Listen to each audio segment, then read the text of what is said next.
അല്ലാഹുവല്ലേ പറഞ്ഞത്. ആരാണ് അല്ലാഹു എന്നറിയോ? വഅന്നഹു ഏകനായ ഈ അഖില ലോക ബ്രഹ്മാണ്ഡ കടാഹത്തിന്റെ ഉടമസ്ഥനായ പടച്ച തമ്പുരാൻ അവനാരെന്നറിയോ? അവനാണ് നിങ്ങളെ ചിരിപ്പിച്ചത്. ഒരു മനുഷ്യന്റെ ജീവിതത്തിലും മനസ്സിനും അവന്റെ ഹൃദയത്തിനും സന്തോഷം നൽകിയ, മുഖത്ത് പൂട് സമാധാനത്തിന് അടയാളം നൽകിയ, ഒരു മനുഷ്യന്റെ ജീവിതത്തിൽ എപ്പോഴും സന്തോഷം കൊടുത്തതാരാ? എപ്പോഴും അവനെ ചിരിപ്പിച്ചതാരാ? അത് അല്ലാഹുവല്ലയോ? അല്ലാഹുവാണ് നിങ്ങളെ ചിരിപ്പിച്ചവന്.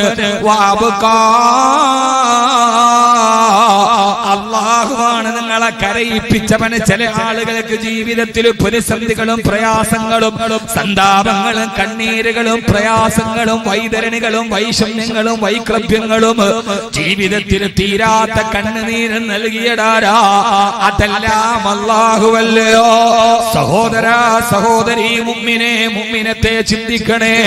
അല്ലാഹുവിന്റെ വിശുദ്ധമായ ശരീഅത്തിന്റെ ഏറ്റവും വലിയ പഠനമേതെന്നറിയോ? ഒരാൾക്ക് ജീവിതത്തിൽ സന്തോഷം കൊടുക്കുന്നത് പടച്ച റബ്ബാ. ഒരാൾക്ക് ജീവിതത്തിൽ സങ്കടം നിശ്ചയിച്ചതും പടച്ച റബ്ബാ. വഅന്നഹു ഹുവ അഗ്നാ വഅഖ്നാ വഅന്നഹു ഹുവ അഗ്നാ. അവനാണ് ചിലരെ സമ്പന്നരാക്കിയത്. ചില ആളുകൾക്ക് അല്ലാഹു സമ്പത്ത് വാരിക്കോരി കൊടുത്തത്. അവർ ചെയ്ത കച്ചവടത്തിൽ അല്ലാഹു വമ്പൻ ലാഭങ്ങൾ കൊടുത്തത്. നല്ല വീടുകളും കൊട്ടാര സദൃശമായ വീടുകളും സുന്ദരമായ ജീവിതത്തിന്റെ അനുഗ്രഹങ്ങളും ചില ആളുകളെ സമ്പന്നനാക്കിയടാരാ? വഅന്നഹു ഹുവ അഗ്നാ വഅഖ്നാ.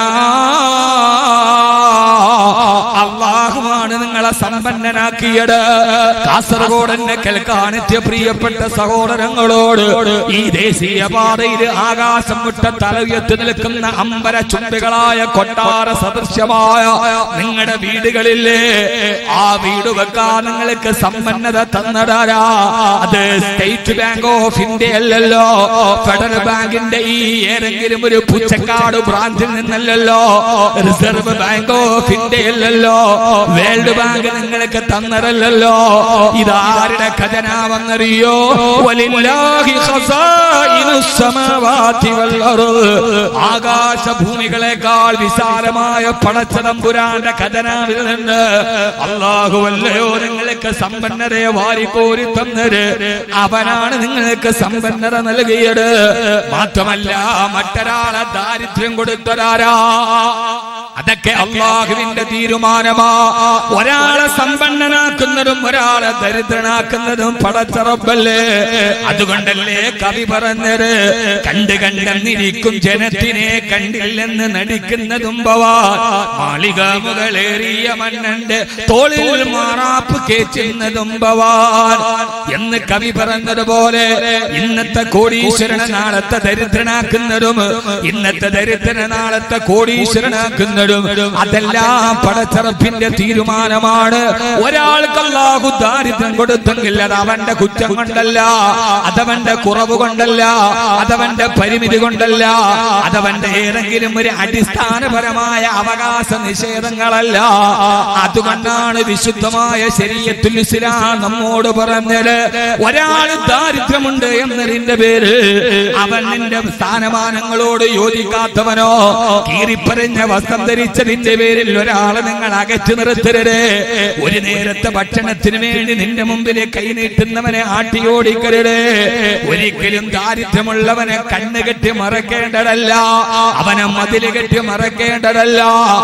ആരാണോ ദരിദ്രൻ അവനെ നിന്റെ ശരീരത്തിലേക്കും നിന്റെ മനസ്സിലേക്കും ചേർത്ത് പിടിക്കേണ്ടവനാണെന്ന് അല്ലാഹു പറഞ്ഞു കൊടുക്കാനല്ലയോ ഹബീബായ നബി മുഹമ്മദ് മുസ്തഫ ആദരവായ പ്രവാചകൻ നബി മുഹമ്മദ് മുസ്തഫ സല്ലല്ലാഹു അലൈഹി വസല്ലമയായ അറേബ്യൻ ലോകത്തിന്റെ ഭരണാധികാരി ഇന്ത്യയുടെ ഭരണാധികാരിയെ പോലെയല്ലല്ലോ. ഈ ലോകത്തിന്റെ ഏകാധിപത്യ സർവാധിപത്യ സാമ്രാജ്യത്തെ രാജ്യത്തിന്റെ ഏകാധിപതികളെ പോലെയല്ലല്ലോ. 2.5 ലക്ഷം ചതുരശ്ര കിലോമീറ്റർ വിശാല വിസ്തൃതമായ അറേബ്യൻ സാമ്രാജ്യത്തിന്റെ അധിപനായിരുന്ന ഹബീബായ നബി മുഹമ്മദ് മുസ്തഫ സല്ലല്ലാഹു അലൈഹി വസല്ലമയുടെ അടുക്കലേക്ക് ആ കാലഘട്ടത്തിൽ ഇസ്ലാമിന്റെ തുടർ കാലഘട്ടത്തിൽ മക്കയിലെ ഏറ്റവും വലിയ സമ്പന്നരായിരുന്ന വരേണ്യവർഗത്തിന്റെ ഉടമകളായിരുന്ന അബൂജഹലും ഉത്ബത്തും ശൈബത്തും കൂടി വന്നിട്ട് പറഞ്ഞുവല്ലോ, മുഹമ്മദേ, നിങ്ങളിനെ ഞങ്ങളത് ഇസ്ലാമിലേക്ക് ക്ഷണിച്ചാൽ ഞങ്ങൾക്ക് വരണമെന്ന് ആഗ്രഹമുണ്ട്. പക്ഷേ നിങ്ങൾക്ക് വരാതിരിക്കാനുള്ള തടസ്സമേടെന്നറിയോ? ചേരി പ്രദേശത്ത് താമസിക്കുന്ന പാവപ്പെട്ട ജനങ്ങളെ അധികാരികളുടെ കണ്ണിൽ നിന്നും മതില് കെട്ടി തിരിച്ച ഏകാധിപത്യത്തിന്റെ ഭരണാധികാരിയുടെ മുമ്പിൽ ലാളിത്യത്തിന്റെയും സ്നേഹത്തിന്റെയും വിട്ടുവീഴ്ചയുടെയും ഉദാരതയുടെയും സഹനമായ ഭാവത്തെ ലോകത്തോട് പഠിപ്പിച്ചു കൊടുത്ത ഹബീബായ നബി തങ്ങൾ എന്ന ഭരണാധികാരിയെ മദീനയിലേക്ക് നമുക്കൊന്ന് തിരിച്ചു പോകാം. ഉത്ബത്തും ശൈബത്തും അബൂജഹലും വന്നിട്ട് പറഞ്ഞു, മുഹമ്മദേ, മുഹമ്മദേ, മുഹമ്മദേ സല്ലല്ലാഹു അലൈഹി വസല്ലം, ഞങ്ങൾക്ക് ഇസ്ലാം സ്വീകരിച്ചിട്ട് നിന്റെ അടുക്കൽ വരണമെന്ന് ആഗ്രഹമില്ലാഞ്ഞിട്ടല്ല. പക്ഷേ നിന്റെ കൂടെ സദാസമയത്ത് നടക്കുന്നത് ദളിതരായ, അവർണരായ, അടിച്ചമർത്തപ്പെടുന്ന, ഞങ്ങളുടെ അടുക്കളയിൽ അടിമവേല ചെയ്യുന്ന, ഞങ്ങളുടെ ഒട്ടകത്തിന്റെ ചാണകം ചുമക്കുന്ന കറുത്തവനായ ബിലാലിനെ പോലെ, സുഹൈബിനെ പോലെ, അമ്മാറിനെ പോലെ, ഹബ്ബാബിനെ പോലെ, ഹുബൈബിനെ പോലെയുള്ള പാവപ്പെട്ട ദളിതന്മാരല്ലേ, പാവപ്പെട്ട ദരിദ്ര നാരായണന്മാരല്ലേ ഞങ്ങളുടെ വീടുകളിൽ ഞങ്ങളുടെ ഒട്ടകത്തിന്റെ ചാണകം വാരുന്ന, ഞങ്ങളുടെ വീടുകളിൽ അടിച്ചമർത്തപ്പെട്ടിട്ട് അടുക്കളയിലെ അടിമവേല ചെയ്യുന്ന, ഞങ്ങളെ കണ്ടാൽ കിലോമീറ്ററോളം മാറി നിൽക്കുന്ന, ഒട്ടകത്തിന്റെ കൂടെ എരിത്തിരിൽ കിടന്നിറങ്ങുന്ന ഈ കറുത്തവരായ ദളിതന്മാരുടെ, ഈ ചേരി പ്രദേശത്ത് താമസിക്കുന്ന ദരിദ്രന്മാരുടെ ചാരത്ത് വന്നിരിക്കാൻ, അവരുടെ കൂടെ ഇരിപ്പിടം പങ്കിടാൻ ഞങ്ങൾക്ക് കഴിയില്ല മുഹമ്മദേ. ഞങ്ങള് സവർണരാണ് സല്ലല്ലാഹു അലൈഹി വസല്ലം, ഞങ്ങള് സവർണരാണ്, ഉന്നത കുലജാതരും, ഞങ്ങള് കുടുംബ മഹിമയുള്ള ഗോത്രത്തലവന്മാരാണ് എന്നവര് പറയുമ്പോ നിന്റെ അടുത്ത് കിടക്കുന്ന ഈ കറുത്തവരായ ദരിദ്രരായ കണ്ണ് കെട്ടിയിട്ട് മാറ്റി നിർത്തേണ്ട ഈ പാവപ്പെട്ടവരെ, ദരിദ്രന്മാരെ അല്പനേരത്തേക്ക് നിങ്ങളുടെ അടുക്കൽ നിന്ന് മാറ്റി നിർത്തിയാൽ ഞങ്ങൾ ഇസ്ലാമിലേക്ക് വരാം നബിയേ മുഹമ്മദേ എന്ന് മക്കാ ഖുറൈശികളുടെ സമ്പന്ന വരേണ്യവർഗത്തിന്റെ മൂടമ്പികളും ആഡംബികളും വന്ന്, ഫ്യൂഡറലിസത്തിന്റെ മാടമ്പികൾ വന്ന് വർത്തമാനം പറഞ്ഞപ്പോ, സഹോദരാ, ഒരിക്കൽ കൂടി ഇന്ത്യ രാജ്യത്തിന്റെ ഭരണസിരാ കേന്ദ്രത്തിൽ ഹബീബായ നബി തങ്ങളുടെ രാജ്യഭരണത്തിന്റെ ഏറ്റവും വലിയ സമത്വത്തിന്റെ മുഖത്ത് നമുക്ക് പഠിപ്പിച്ചു കൊടുക്കാം. ഹബീബായ നബി സല്ലല്ലാഹു അലൈഹി വസല്ലമയുടെ മനസ്സിലൊരു ചിന്ത വന്നുവത്രേ, അല്ലാഹുവേ, അല്ലാഹുവേ, ഇവര് പറയുന്നത് പോലെ ഒരു അല്പസമയത്തേക്ക് ബിലാലിനെയും സുഹൈബിനെയും അമ്മാറിനെയും ഹബ്ബാബിനെയും ഖുബൈബിനെയും റളിയല്ലാഹു തആല അൻഹും വ അൻഹും അജ്മഈൻ, അവരെ ഒന്ന് തൽക്കാലത്തേക്ക് മാറ്റി നിർത്തിയാൽ ഇസ്ലാമിന്റെ ആരംഭകാലമല്ലേ, ഈ ഗോത്രത്തലവന്മാർ ഇസ്ലാമിലേക്ക് വന്നാൽ അവരുടെ അനുയായികളും പുറകെ വരുമല്ലോ. തുടക്ക കാലഘട്ടത്തിൽ ആരുമില്ലാതെ അറേബ്യയിൽ ഒറ്റക്ക് നിൽക്കുന്ന എനിക്കൊരു കരുത്താകുമല്ലോ, അല്ലാഹുവിന്റെ പരിശുദ്ധ ദീനും മക്ക മുഴുവനും പ്രചരിക്കുവാൻ ഇത് കാരണമാകുമല്ലോ എന്ന് കരുതിയിട്ട് ഹബീബായ നബി തങ്ങളുടെ മനസ്സിലൊരു ചിന്ത വന്നപ്പോ ഒരല്പനേരത്തേക്ക് അവരെ ഒന്ന് മാറ്റി നിർത്തിയാലോ, സ്വന്തത്തിന് വേണ്ടിയല്ല, സ്വത്വത്തിന് വേണ്ടിയല്ല, വൈയക്തികത്തിന് വേണ്ടിയല്ല, അല്ലാഹുവിന്റെ ദീനിനത് ഹിതകരമാകുമല്ലോ എന്ന് കരുതി ഹബീബായ നബി സല്ലല്ലാഹു അലൈഹി വസല്ലം അങ്ങനെ ചിന്തിച്ചപ്പോ ആ സമയത്താണ് ഹബീബായ മുത്തുനബിയുടെ വീടിന്റെ വാതിൽക്കൽ ഒരു ശബ്ദം കേട്ടത്, അസ്സലാത്തു വസ്സലാമു അലൈക യാ റസൂലല്ലാഹ്. ഹബീബായ നബി തങ്ങളുടെ ചർച്ച നടക്കുന്ന കുടിലിന്റെ വാതിലൊരു ശബ്ദം കേട്ടു. നോക്കിയപ്പോൾ ആരെന്നറിയോ, രണ്ട് കണ്ണുകൾക്ക് കാഴ്ച നഷ്ടപ്പെട്ടു പോയ ദളിതനായ പാവപ്പെട്ടവനായ ദരിദ്രനായ മക്കാ ഖുറൈശികളുടെ അടിമവേല ചെയ്യുന്ന അബ്ദുല്ലാഹ് ഇബ്നു ഉമ്മു മക്തൂം റളിയല്ലാഹു തആല അൻഹു. ആ സലാം കേട്ടപ്പോ ഹബീബായ നബി സല്ലല്ലാഹു അലൈഹി വസല്ലമ അബൂജഹലും ഉത്ബത്തും അടക്കം അടക്കമിരിക്കുന്ന ആളുകൾ ആരെയാണോ ആട്ടിയോടിക്കണമെന്ന് ആവശ്യപ്പെട്ടത് അതേ അബ്ദുല്ലാഹിബ്നു ഉമ്മു മക്തൂം റളിയല്ലാഹു അൻഹു വാദക്കൽ വന്ന് സലാം പറഞ്ഞപ്പോ സഹോദരാ സഹോദരി വിശുദ്ധ ഖുർആന്റെ ഏറ്റവും ജാജ്വലമായ ഒരു സൂറത്തിന്റെ അവതരണ പശ്ചാത്തലമാണിത്. ഹബീബായ നബി തങ്ങൾ അബ്ദുല്ലാഹിബ്നു ഉമ്മു മക്തൂം അന്ധനാണ്, പാവപ്പെട്ടവനാണ്, ദളിതനാണ്, അധകൃതനാണ്, അവകാശം നിഷേധിക്കപ്പെട്ടവനാണ്. ഹബീബായ നബി സല്ലല്ലാഹു അലൈഹി വസല്ലമയുടെ മുഖമൊന്ന് ചുളിഞ്ഞു പോയത്രേ. എന്തിനാണ് ഇബ്നു ഉമ്മു മക്തൂം ഈ സമയത്ത് ഇവിടേക്ക് വന്നത്? ഈ സമയത്ത് വന്നാൽ ഇവരത് കണ്ടിട്ട് തിരിച്ചു പോവുകയില്ലേ എന്ന് പാവപ്പെട്ടവനായ ദരിദ്രനെ കണ്ടപ്പോ ഹബീബായ നബി തങ്ങൾ ആ അസഹനീയമായ അരോചകത്വം വെളിയിൽ കാണിച്ചില്ല. അല്ലാഹുവിന്റെ റസൂലിന്റെ മുഖമൊന്ന് മെല്ലെ ചുളിഞ്ഞു പോയി. അബ്ദുല്ലാഹിബ്നു ഉമ്മു മക്തൂം റളിയല്ലാഹു അൻഹു ചിന്തിക്കുകയാ, സാധാരണ വന്ന് താൻ വടിയിൽ വന്നിട്ട് സലാം പറഞ്ഞാൽ ഹബീബായ മുത്തുനബി തങ്ങൾ ഉടനെ മടക്കാറുണ്ട്. എഴുന്നേറ്റ് വന്ന് വാതിലിൽ വന്ന് അവിടുത്തെ നിസാരത്തിന്റെ കരങ്ങൾ തന്റെ കയ്യിൽ പിടിച്ച് അന്ധനായ തന്നെ വിളിച്ചു കൊണ്ടുപോയി ഇരിപ്പിടത്തിന്റെ ചാരത്ത് കൊണ്ടുപോയി ഇരുത്താറുണ്ട്. പക്ഷേ ഇന്ന് ഹബീബായ നബി തങ്ങളുടെ മറുപടി വരുന്നില്ലല്ലോ. എന്തേ ഹബീബന്റെ അടുക്കലേക്ക് വരാത്തത്? എന്തേ എന്റെ തബീബ് എന്റെ ഹബീബന്റെ കയ്യിൽ വന്ന് പിടിക്കാത്തത്? എന്തേ എന്റെ ഹബീബ് എന്റെ കൽബിന്റെ തബീബ് എന്റെ കയ്യിൽ വന്ന് പിടിച്ചിട്ട് എന്നെ ഇരിപ്പിടത്തിൽ കൊണ്ടുപോയി ഇരുത്താത്തത്? മഹാനായ അബ്ദുല്ലാഹിബ്നു ഉമ്മു മക്തൂം റളിയല്ലാഹു അൻഹുവിന്റെ ഹൃദയത്തിന് വേദനിച്ചപ്പോ ഹബീബായ നബി സല്ലല്ലാഹു അലൈഹി വസല്ലമ ദരിദ്രനെ കണ്ടപ്പോ ഒന്ന് മുഖം ചുളിച്ചതേയുള്ളൂ. മതില് കെട്ടി തിരിച്ചില്ല, കൺമറയത്തിൽ നിന്ന് മാറ്റി നിർത്തിയില്ല, ആരും കാണണ്ടെന്ന് പറഞ്ഞില്ല. ഒരു നീരസത്തിന്റെ അടയാളം മുഖത്ത് വന്നപ്പോ ആ ദരിദ്രനായ സഹാബിയുടെ കണ്ണ് കാണാഞ്ഞിട്ടും തന്റെ അകക്കണ്ണ് കൊണ്ട് ഹബീബിന്റെ ഭൂമുഖ പതനം കാണാൻ അവിടുത്തെ ഓലക്കുടിലിന്റെ ഈത്തപ്പനമരത്തിന്റെ കുടിലിന്റെ ചാരത്തെത്തിയ ആ പാവപ്പെട്ട ദരിദ്രനായ അബ്ദുല്ലാഹിബ്നു ഉമ്മു മക്തൂം റളിയല്ലാഹു അൻഹുവിന്റെ കൽബിലൊരു ചെറിയ വേദനയുണ്ടായപ്പോ അല്ലാഹുവിനെ സഹിക്കാൻ കഴിഞ്ഞില്ല. മുഅ്മിനത്തെ ആ ദരിദ്രന്റെ കണ്ണ് നിറഞ്ഞത് പടച്ചറപ്പിന് ഇഷ്ടപ്പെട്ടില്ല. അതാ ഗഗനലോകത്ത് നിന്ന് ദിവ്യബോധനത്തിന്റെ വെളിപാടുമായി റൂഹുൽ അമീനു മലക്ക് ജിബ്രീൽ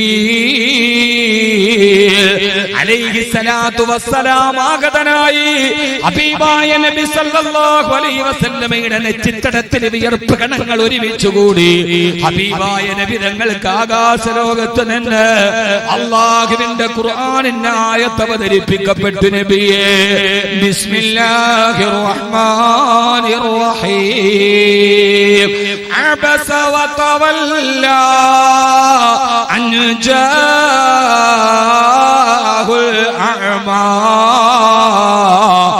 വമാ യുദ്രീക ലഅല്ലഹു യസ്സക്കാ ഔ യذكറു ഫതൻഫഉൽ ദിക്റാ. ഹബീബായ നബി തങ്ങളെ അല്ലാഹു ശാസിക്കുകയാണ്. ആരെയാണ് മുഅ്മിനെ ശാസിക്കുന്നത്? ഹബീബായ നബി തങ്ങളെ അല്ലാഹു ശാസിച്ചിട്ട് പറഞ്ഞു, നബിയേ അബസ വതവല്ല, അങ്ങയുടെ മുഖം ചുളിഞ്ഞു പോയോ നബിയേ? അങ്ങയുടെ മുഖത്തിന് നീരസം വന്നോ നബിയേ? കൽബിന്റെ ഉള്ളിൽ ചെറിയൊരു അതിർത്തി വന്നോ നബിയേ?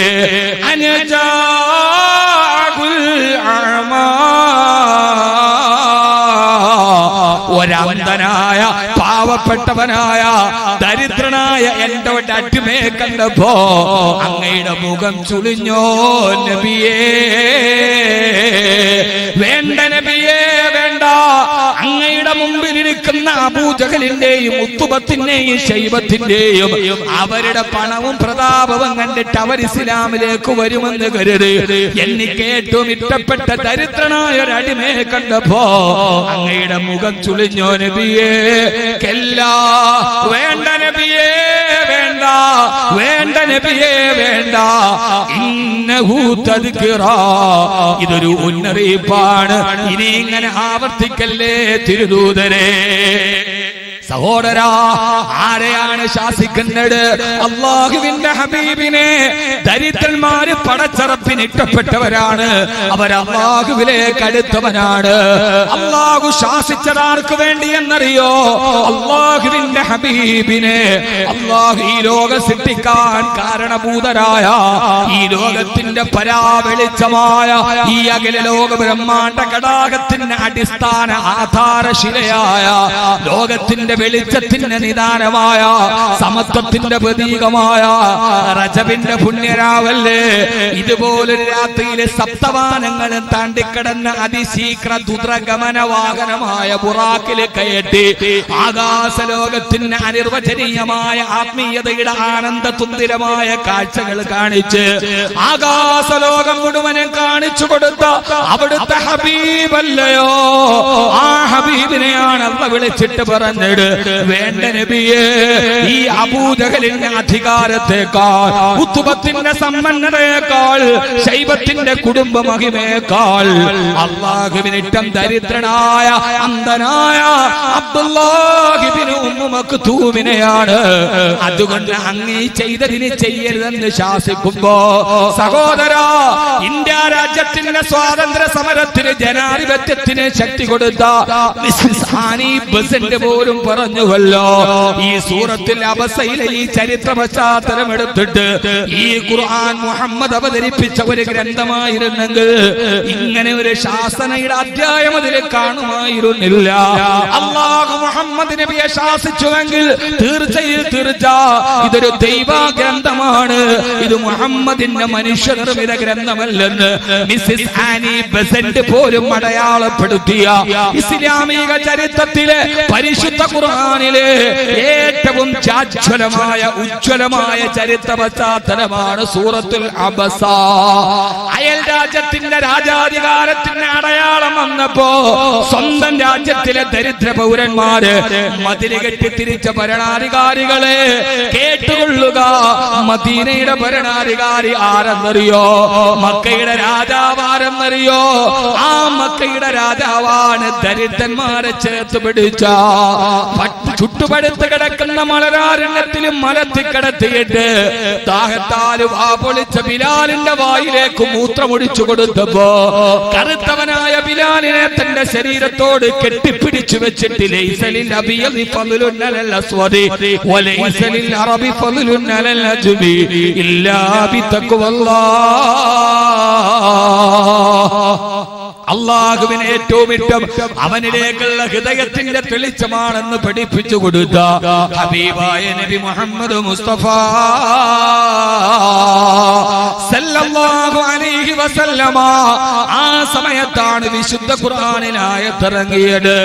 നബിയേ ബിസ്മില്ലാഹിർ റഹ്മാനിർ റഹീം വലാ തത്റുദിൽ ലദീന യദ്ഊന റബ്ബഹും ബിൽ ഗദാതി والعشي يريدون وجها ولا تعد عيناك عنهم تريد زينة الحياة الدنيا ولا تطع من أغفلنا قلبه عن ذكرنا واتبع هواه وكان أمره فرطا. ഓ നബിയേ, രാപ്പകലുകളുടെ വ്യത്യാസങ്ങളില്ലാതെ അല്ലാഹുവിന്റെ സ്മരണയിൽ കഴിഞ്ഞുകൂടുന്ന പാവങ്ങളെ അങ്ങാട്ടി ഓടിക്കണ്ട നബിയേ.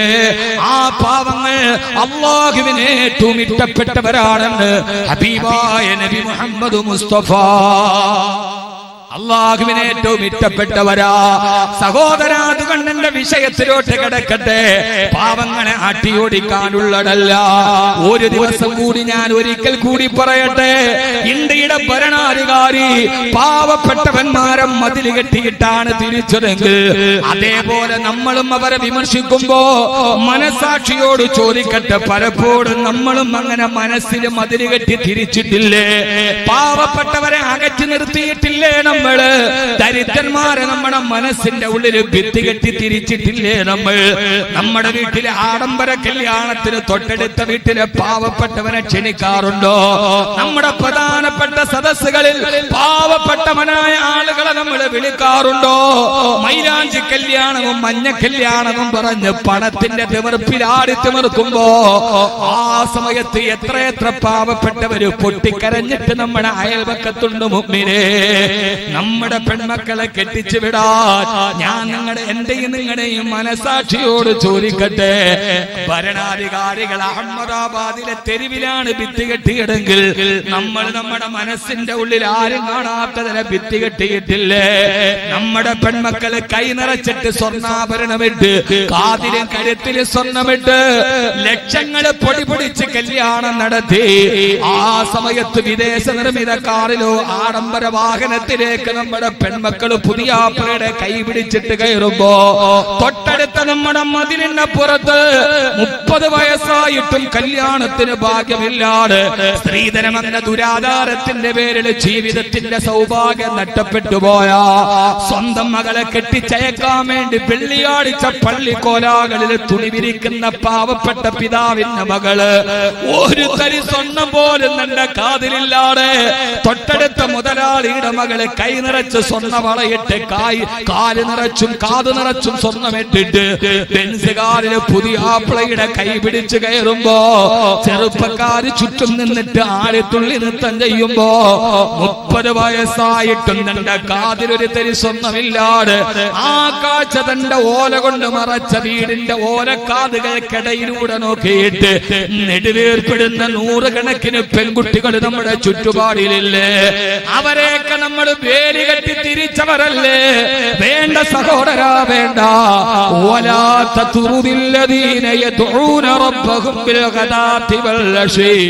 രാവിലെയും വൈകുന്നേരവും അല്ലാഹുവിനെ ഇബാദത്ത് ചെയ്യുന്ന ദരിദ്രന്മാരെ നിങ്ങൾ നിങ്ങളുടെ സമീപത്ത് നിന്ന് ആട്ടിയോടിക്കരുതേ എന്ന് അല്ലാഹുവിന്റെ വിശുദ്ധ ഖുർആൻ. നമ്മുടെ നാട്ടിൽ ഭരണാധികാരി വന്നപ്പോ മതില് കെട്ടിയിട്ട് തിരിച്ചു. നമ്മൾ പലപ്പോഴും മതില് വെളിയിൽ കെട്ടിയില്ലെങ്കിലും മനസ്സിന്റെ ഉള്ളിൽ മതില് കെട്ടിയിട്ടുണ്ട്. പാവപ്പെട്ടവരെ നമ്മൾ പലപ്പോഴും മാറ്റി നിർത്തിയിട്ടുണ്ട്, ഇല്ലേ? പാവപ്പെട്ടവൻ എന്താ വില? SSLCയുടെ പരീക്ഷ നടക്കാൻ പോവുക. SSLCയുടെ ചോദ്യ പേപ്പറിൽ ഒരു ചോദ്യം, താജ്മഹൽ നിർമ്മിച്ചതാരാണ്? SSLCയുടെ ചോദ്യ പേപ്പറിൽ ഒരു ചോദ്യം, താജ്മഹൽ നിർമ്മിച്ചതാരാണ്? ആരാണ്?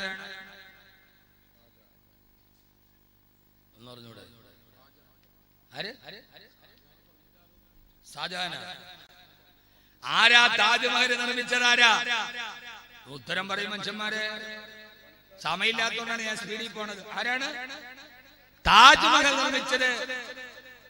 തൊഴിലാളികളാണെങ്കിൽ മാർക്ക് വട്ടപൂജ്യം. SSLCയിലെ ചോദ്യത്തിൽ ചോദ്യം, താജ്മഹൽ നിർമ്മിച്ചതാരാണ്? താഴെ കുട്ടി എഴുതുന്നു ഷാജഹാൻ ചക്രവർത്തി, മാർക്ക് 5. യഥാർത്ഥത്തിൽ താജ്മഹൽ നിർമ്മിച്ചതാരാ? ഷാജഹാനാണ്? അല്ല. പിന്നെയോ?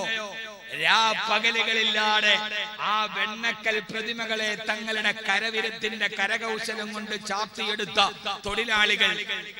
വൈസ്രോയി ആയിരുന്ന ജനറൽ സ്ലീമാൻ താജ്മഹൽ സന്ദർശിക്കാൻ വേണ്ടി പോയിട്ട് അദ്ദേഹം തന്റെ ഭാര്യയോട് ചോദിച്ചു, നിനക്കെന്ത് വേണം? ജനറൽ സ്ലീമാന്റെ ഭാര്യ പറഞ്ഞു, എനിക്കും നിങ്ങൾ ഇതുപോലെയുള്ള ഒരു സ്മാരകം പണിത് തന്നാൽ ഇപ്പോൾ എനിക്ക് മരിച്ചാൽ കൊള്ളാമെന്ന് ആഗ്രഹമുണ്ടെന്ന് ജനറൽ സ്ലീമാൻ പറഞ്ഞ ബ്രിട്ടീഷ് ഈസ്റ്റ് ഇന്ത്യ കമ്പനി ഇവിടെ നിന്ന് തിരിച്ചു പോകുമ്പോൾ ആരും അറിയാതെ അവരുടെ പോക്കറ്റിൽ എടുത്തുകൊണ്ടുപോയ വെണ്ണ മാർബിൾ കൊണ്ടുണ്ടാക്കിയ ഷാജഹാന്റെ താജ്മഹൽ. ആ താജ്മഹൽ 2 പ്രാവശ്യം ഈസ്റ്റ് ഇന്ത്യ കമ്പനി വിൽക്കാൻ വെച്ചതാണ്. ട്രാൻസ്പോർട്ടിംഗ് ചാർജ് കൂടുതലായതുകൊണ്ടാണ് വിൽക്കാൻ പറ്റാതിരുന്നത്. ബ്രിട്ടീഷുകാരൻ ഇന്ത്യയെ വിറ്റു, അറബികൾ ഇന്ത്യയെ പണിതു. താജ്മഹലും ഫത്തേപൂർ സിക്രിയും കുത്തബ് മീനാറും ചെങ്കോട്ടയും അഹമ്മദാബാദും ഒക്കെ അറബികൾ ഇന്ത്യക്ക് സംഭാവന ചെയ്തു. 800 വർഷക്കാലം ഇന്ത്യ അറബികൾ ഭരിച്ചപ്പോ ഒരൊറ്റ കലാപങ്ങളും ഒരു സ്വാതന്ത്ര്യ സമരവും ഇന്ത്യയിൽ ഉണ്ടായില്ല.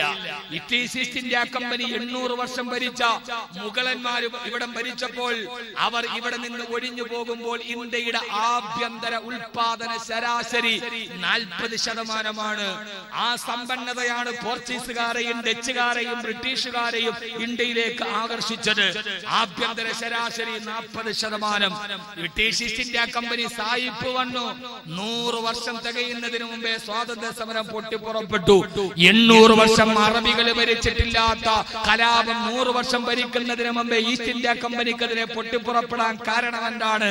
British east India company India വിട്ടിട്ട് 947 തിരിച്ചു പോകുമ്പോ ഇന്ത്യയുടെ ആഭ്യന്തര ശരാശരി വെറും 4.5%.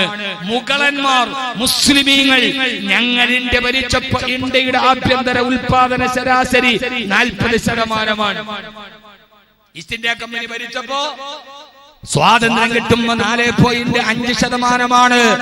ആ തകർന്നു പോയ ഇന്ത്യയെ മുഴുവൻ വിറ്റുമുടിച്ചു ബ്രിട്ടീഷ് ഈസ്റ്റ് ഇന്ത്യ കമ്പനി, ബ്രിട്ടീഷുകാർ. ആ ദാരിദ്ര്യത്തിന്റെ കാലത്താണ്, നെഹ്റുവിന്റെ കാലത്ത്, താളം തകരയും തിന്ന് വിശപ്പടക്കിയിട്ട് പാവപ്പെട്ട മലയാളികൾ അടക്കമുള്ളവർ അവർ ഒരു നേരത്തെ ഭക്ഷണത്തിനു വേണ്ടി അവർ പലായനം നടത്തിയത്. ചിലർ ഒരു നേരത്തെ ഒരു ഇരുമ്പ് വെട്ടിയും കയ്യിൽ തൂക്കി ഉടുക്കാനുള്ള വസ്ത്രവും ചുത്തടക്കാനുള്ള ഭക്ഷണവും തേടി അവർ ബോംബെയിലും മദ്രാസിലേക്കും പോയി. ചിലർ മദിരാശിയിലേക്കും ബംഗ്ലാദേശിന്റെ അതിർത്തികളിലേക്കും പോയി. അങ്ങനെ പോയ അവർ ഒരു നേരത്തെ അന്നം കണ്ടെത്താൻ വേണ്ടിയാണ് അതിർത്തികൾ കടന്ന് അവർ അഭയാർത്ഥികളായത്. ഒരു നേരത്തെ അന്നത്തിന് വേണ്ടിയാണ് അവർ ബംഗ്ലാദേശിലും ശ്രീലങ്കയിലും അഫ്ഗാനിലും പാകിസ്ഥാനിലും കുടിയേറി പാർത്തത്, അല്ലാതെ ഭീകരവാദികളായിട്ടല്ല. അന്നം തേടി പോകുന്നവന് എന്ത് അതിർത്തിയാണ് രാജ്യത്തിന് ഭരിക്കാനുള്ളത്? ശൈത്യകാലമാകുമ്പോൾ സെർബിയൻ കൊക്കുകൾ കടലിന്റെ പുഴയിലേക്ക് അന്നം തേടി വരാറുണ്ട്. ആ കൊക്കുകൾ ഏത് അതിർത്തി നോക്കിയിട്ടാണ് പാറി വരുന്നത്? അന്നം തേടി പോകുന്നവന് അതിർത്തികളില്ലാത്ത അഭയാർത്ഥികളാണ്. അതുകൊണ്ടാണ് അല്ലാമ ഇഖ്ബാൽ പറഞ്ഞത്, അന്നം തേടി പോകുന്നവന് എന്ത് രാജ്യത്തിന്റെ അതിർത്തി വരെ അവനെന്ത് അഭയാർത്ഥി. അതുകൊണ്ടാണ് അല്ലാമ ഇഖ്ബാൽ പറഞ്ഞത്, ഈ ഭൂമി എന്റേതുമല്ല, ഈ ഭൂമി നിന്റേതുമല്ല, ഈ ഭൂമി എന്റെയും നിന്റെയും തന്തമാരുടേതുമല്ല. ഈ ഭൂമി അത് പടച്ചതമ്പുരാന്റെ ഭൂമിയിൽ താമസിക്കാൻ ആരാണ് ആധാരം കൊടുക്കേണ്ടത്? പടച്ചറപ്പിന്റെ മണ്ണില് താമസിക്കാൻ ആരോടാണ് നമ്മൾ രേഖകൾ കൊടുക്കേണ്ടത്? ഈ ഭൂമി എന്റേതുമല്ല, നിന്റേതുമല്ല, നമ്മുടെ പിതാക്കന്മാരുടേതുമല്ല. ഈ ഭൂമി ദൈവത്തിൻ്റെതാണ്. ഞാൻ അതുവഴി പോയാൽ പിന്നെ NRCയിലൊക്കെ പോകും. വേണ്ട. എന്റെ പൊന്നു സഹോദരങ്ങളെ, എന്താ നമ്മുടെ രാജ്യത്തിന്റെ ഗതി? ഗാന്ധിജി ഇന്ത്യക്കാർക്ക് വേണ്ടി സായിപ്പിനെ കുടിയിറക്കി. നമ്മുടെ പ്രധാനമന്ത്രി സായിപ്പിന് വേണ്ടി ഇന്ത്യക്കാരെ കുടിയിറക്കി. രണ്ടു തമ്മിൽ വ്യത്യാസമുണ്ട്. ഈ ദരിദ്രന്മാർ, ഞാൻ പറഞ്ഞത് താജ്മഹൽ നിർമ്മിച്ചത് തൊഴിലാളികളാണെന്ന് പറഞ്ഞ പരീക്ഷയ്ക്ക് മാർക്ക് കിട്ടോ സഹോദര? ഇല്ല. എന്നാൽ യഥാർത്ഥത്തിൽ അത് നിർമ്മിച്ചത് തൊഴിലാളികളാണ്. അതുകൊണ്ട് ദരിദ്രൻ എന്ന് പറഞ്ഞാൽ എന്താണ്? ഈ വിഷയത്തിന് 2 പാർട്ടുണ്ട്. ഇൻഷാ അല്ലാഹ് നമുക്ക് തൗഫീഖ് ചെയ്താൽ പറയാം. അള്ളാഹു നമ്മളെ സ്വീകരിക്കട്ടെ. ഞാൻ പറഞ്ഞ നേരത്തെ തുടങ്ങിയാൽ സംസാരിക്കാൻ ഒരു റാഹത്തുണ്ട്, ഇല്ലെങ്കിൽ കറാഹത്താണ്. അള്ളാഹു നമ്മളെ സ്വീകരിക്കുമാറാകട്ടെ. ആമീൻ പറയും. എന്താ സദസ് സ്റ്റേജ് ഒക്കെ ഒരു മൂകത ഇരിക്കണം. ഞാൻ ആദ്യം അങ്ങനെ പറഞ്ഞോണ്ടാണ്.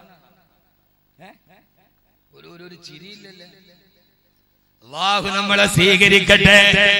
യഥാർത്ഥത്തിലെ ഹബീബായ നബി മുഹമ്മദ് മുസ്തഫ പോരാ, ഹബീബായ നബി മുഹമ്മദ് മുസ്തഫ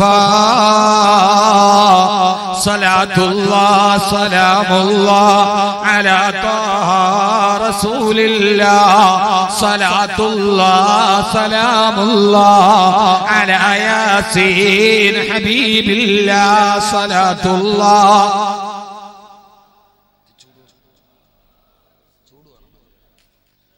എന്താ സലാത്ത് ചൊല്ലാത്ത? നിങ്ങൾ എന്താ മുഅ്മിനീങ്ങളെ, എന്റെ പൊന്നു മനുഷ്യന്മാരെ, നിങ്ങൾ എന്താ സലാത്ത് ചൊല്ലാത്ത? ഇങ്ങനെ സലാത്ത് ചൊല്ലുക? പൂച്ചക്കാടെന്ന് പേരേ പാടുള്ളൂ. പൂച്ചയെ പോലെ ഇങ്ങനെ പതുങ്ങാൻ പാടില്ല. പുലിയെ പോലെ കുതിച്ചു ചാടും. പൂച്ചക്കാടെന്ന് പേരിൽ അങ്ങനെ ഇരിക്കട്ടെ, പക്ഷെ പൂച്ചയെ പോലെ ഇങ്ങനെ പതുങ്ങിക്കിടന്ന ഒരു ഉസിരുണ്ടാവില്ല. പുലിയെ പോലെ ഉസിര് വേണം. ഉറക്കെ توسلنا ببسم الله وبالهادي رسول الله وكل مجاهد لله بأهل البدير يا الله صلاة الله.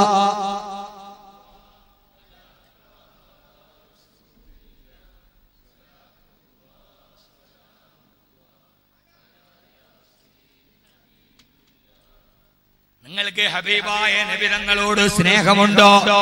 ഉണ്ടോ? നബി തങ്ങളോട് സ്നേഹമുണ്ടോ? നിങ്ങൾ ദുആ ചെയ്യാറുണ്ടോ? എപ്പോഴും ദുആ ചെയ്യാറുണ്ടോ? എന്നാൽ ദരിദ്രന്മാരുമായി ബന്ധപ്പെട്ട് ഇൻഷാ അല്ലാഹ് ഈ വിഷയത്തിന്റെ രണ്ടാം ഭാഗം നമുക്ക് ലാസ്റ്റ് പറയാം.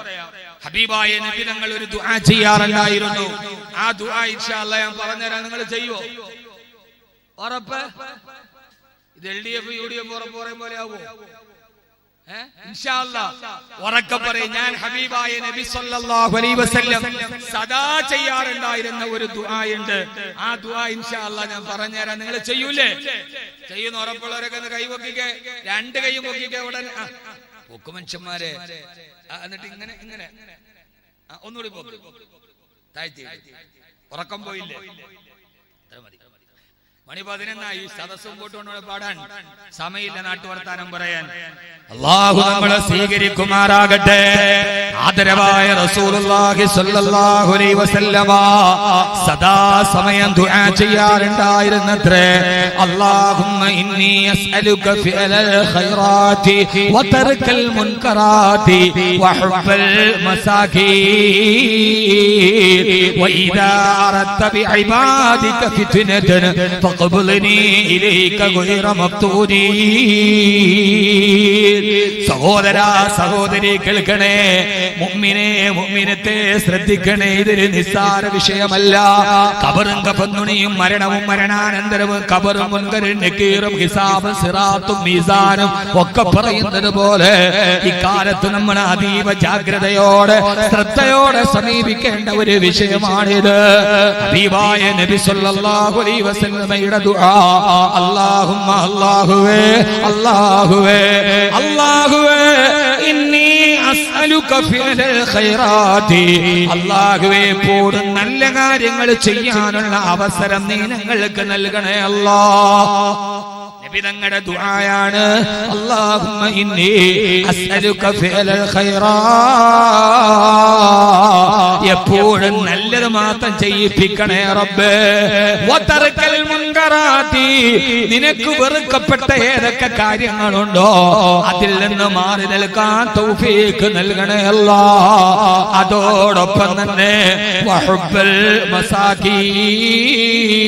മസാകീൻ. അല്ലാഹുവേ അല്ലാഹുവേ മുഅ്മിനേ മുഅ്മിനത്തെ ഒരു ദിവസമെങ്കിലും നിസ്കാരപ്പായിരുന്നിട്ട് കൽബറിഞ്ഞിട്ട് ഈ ദുആ നമ്മൾ ചെയ്യുമോ? വഹുബ്ബൽ മസാകീൻ. അല്ലാഹുവേ പാവങ്ങളോടുള്ള ഹുബ്ബ് എനിക്ക് നൽകണേ അല്ലാഹ്. ദരിദ്രന്മാരോടുള്ള സ്നേഹം നൽകണേ റബ്ബേ എന്ന് പറഞ്ഞാൽ ദരിദ്രന്മാരെ എന്റെ കൂട്ടുകാരാക്കണേ അല്ലാഹ്. എത്ര വലിയ ദുആയാണിത്. നമ്മുടെ നാട്ടിലൂടെ കീറിപ്പറിഞ്ഞ വസ്ത്രം ധരിച്ചു നടക്കുന്ന, നമ്മുടെ നാട്ടിൽ ആട്ടിയോടിക്കപ്പെടുന്ന ഒരാളെ കുറിച്ച് നമ്മൾ പറയോ ഇയാളെന്റെ കൂട്ടുകാരനാണെന്ന്. മന്ത്രിയെ കണ്ടാൽ പറയും എന്നെ അടുപ്പക്കാരനാ, MLA എന്റെ അടുപ്പക്കാരനാ. എന്നാൽ ഞാനൊന്ന് ചോദിക്കട്ടെ, പള്ളിയിലെ ഖത്തീബുമാർക്ക് ചോറ് എടുത്തു കൊണ്ടുവരുന്ന ഈ പള്ളിയിലെ പാവപ്പെട്ട ഒരു മനുഷ്യനെ കണ്ടാൽ ഇതെന്റെ കൂട്ടുകാരനാണെന്ന് പറയാൻ എപ്പോഴെങ്കിലും നമ്മൾ തയ്യാറാകുമോ? പക്ഷേ ഹബീബായ നബി തങ്ങൾ എപ്പോഴും പറയുമായിരുന്നത്രേ, അല്ലാഹുവേ അല്ലാഹുവേ വഹുബ്ബൽ മസാകീൻ. സാധുക്കളെ എന്റെ കൂട്ടുകാരാക്കണേ അല്ലാഹ്. പറയുക മാത്രമല്ല, ദുആ ചെയ്യുക മാത്രമല്ല. അല്ലാഹുവിന്റെ ഹബീബിന്റെ കൂട്ടുകാരാരാ? സയ്യിദുനാ ബിലാൽ. ബിലാൽ അല്ലാഹുവിന്റെ ഹബീബിന്റെ കൂട്ടുകാരനല്ലേ? സുഹൈബ് റളിയല്ലാഹു അൻഹു അല്ലാഹുവിന്റെ ഹബീബിന്റെ കൂട്ടുകാരനല്ലേ? അമ്മാർ റളിയല്ലാഹു അൻഹു ഹബീബിന്റെ കൂട്ടുകാരനല്ലേ?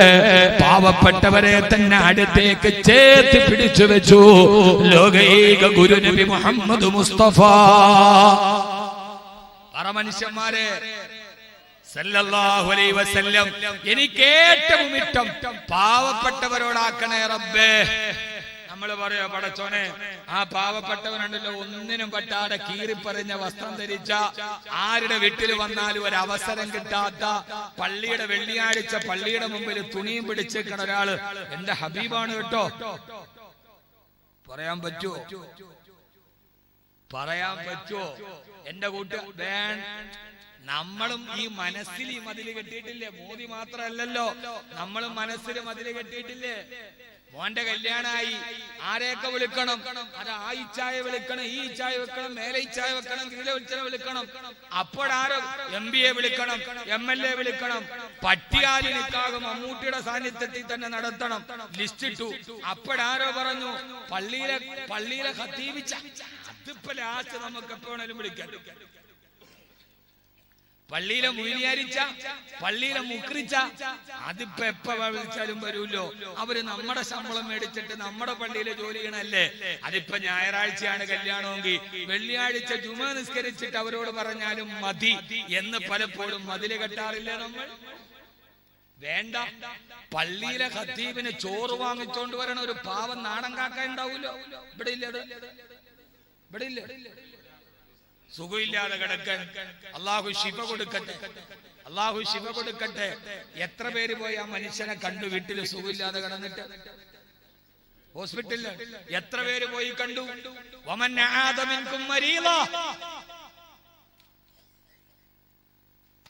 എന്നാ നമ്മുടെ നാട്ടിലെ പ്രധാനി ഹോസ്പിറ്റലിലേക്ക് കടന്നാൽ നമ്മൾ പോയി കാണൂലേ? നമ്മൾ വിചാരിക്കും കണ്ടില്ലെങ്കിൽ അദ്ദേഹം എന്ത് വിചാരിക്കും? കളക്ടറുടെ അമ്മ മരിച്ചു, ആളുകളെല്ലാം കൂടി മയ്യത്ത് കാണാൻ പോയി. ഓടിപ്പോണതിന്റെ ഇടയിൽ ആരോ പറഞ്ഞു എവിടെ പോണോ? കളക്ടറുടെ അമ്മ മരിച്ചു, കാണാൻ പോവാൻ. അപ്പൊ ആരോ പറഞ്ഞു കളക്ടറുടെ അമ്മയല്ല മരിച്ചത്, കളക്ടറാണ് മരിച്ചത്. അപ്പൊ പിന്നെ എല്ലാരും തിരിച്ചു. അമ്മ മരിച്ചിട്ട് കാണാൻ പോയില്ലെങ്കിൽ കളക്ടർ എന്ത് വിചാരിക്കും? ഇപ്പൊ കളക്ടറാ മരിച്ചെങ്കിൽ പിന്നെ ആരെ കാണാനാ പോണത്?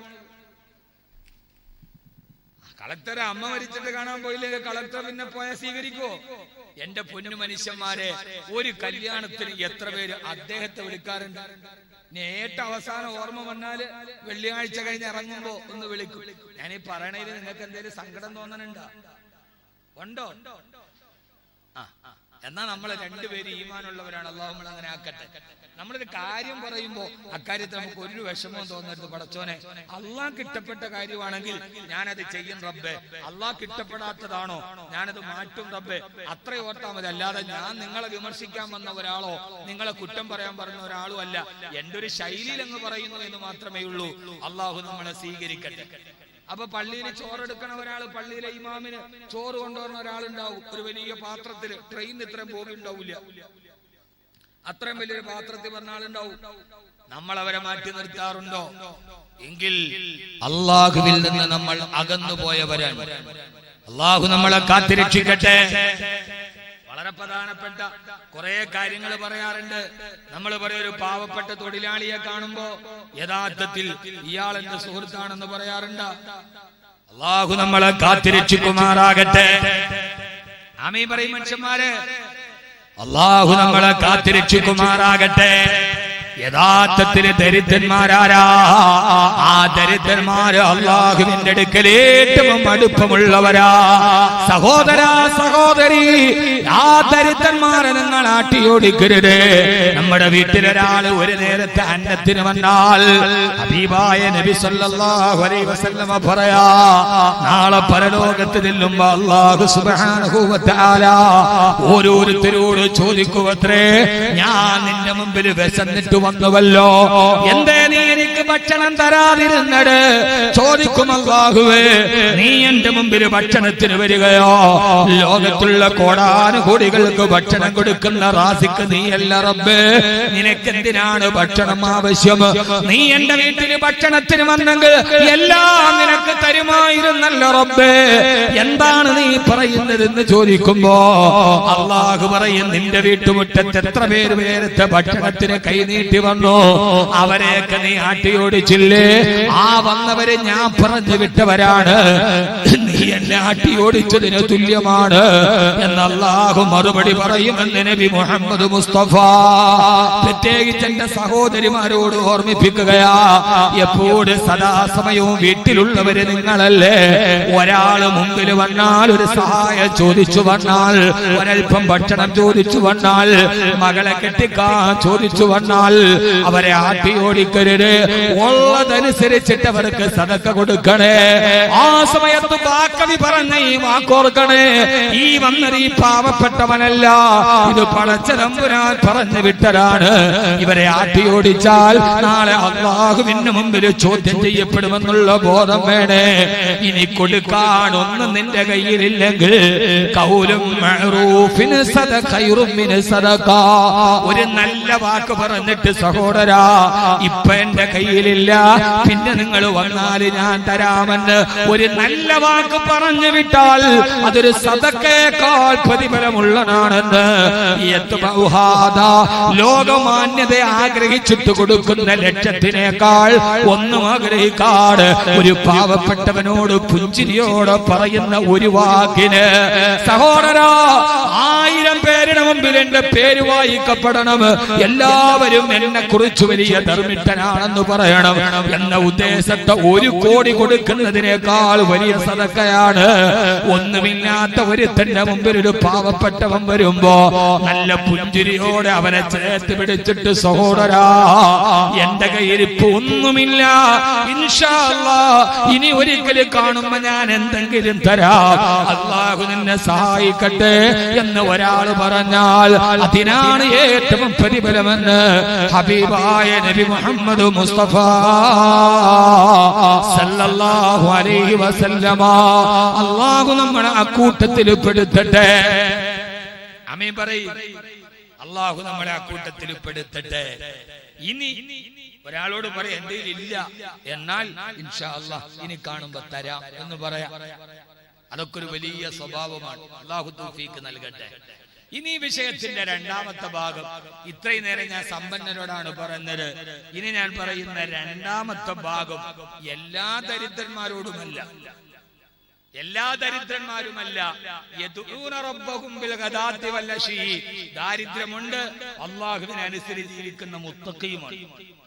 അല്ലാതെ എല്ലാ ദരിദ്രന്മാരുമല്ല, അള്ളാഹുവിനെ അനുസരിച്ച് ജീവിക്കുന്ന രാപകലില്ലാതെ ദിക്റുകൾ ചെല്ലുന്ന നല്ല ദരിദ്രന്മാർ. ദരിദ്രന്മാര് മോശമുണ്ട്.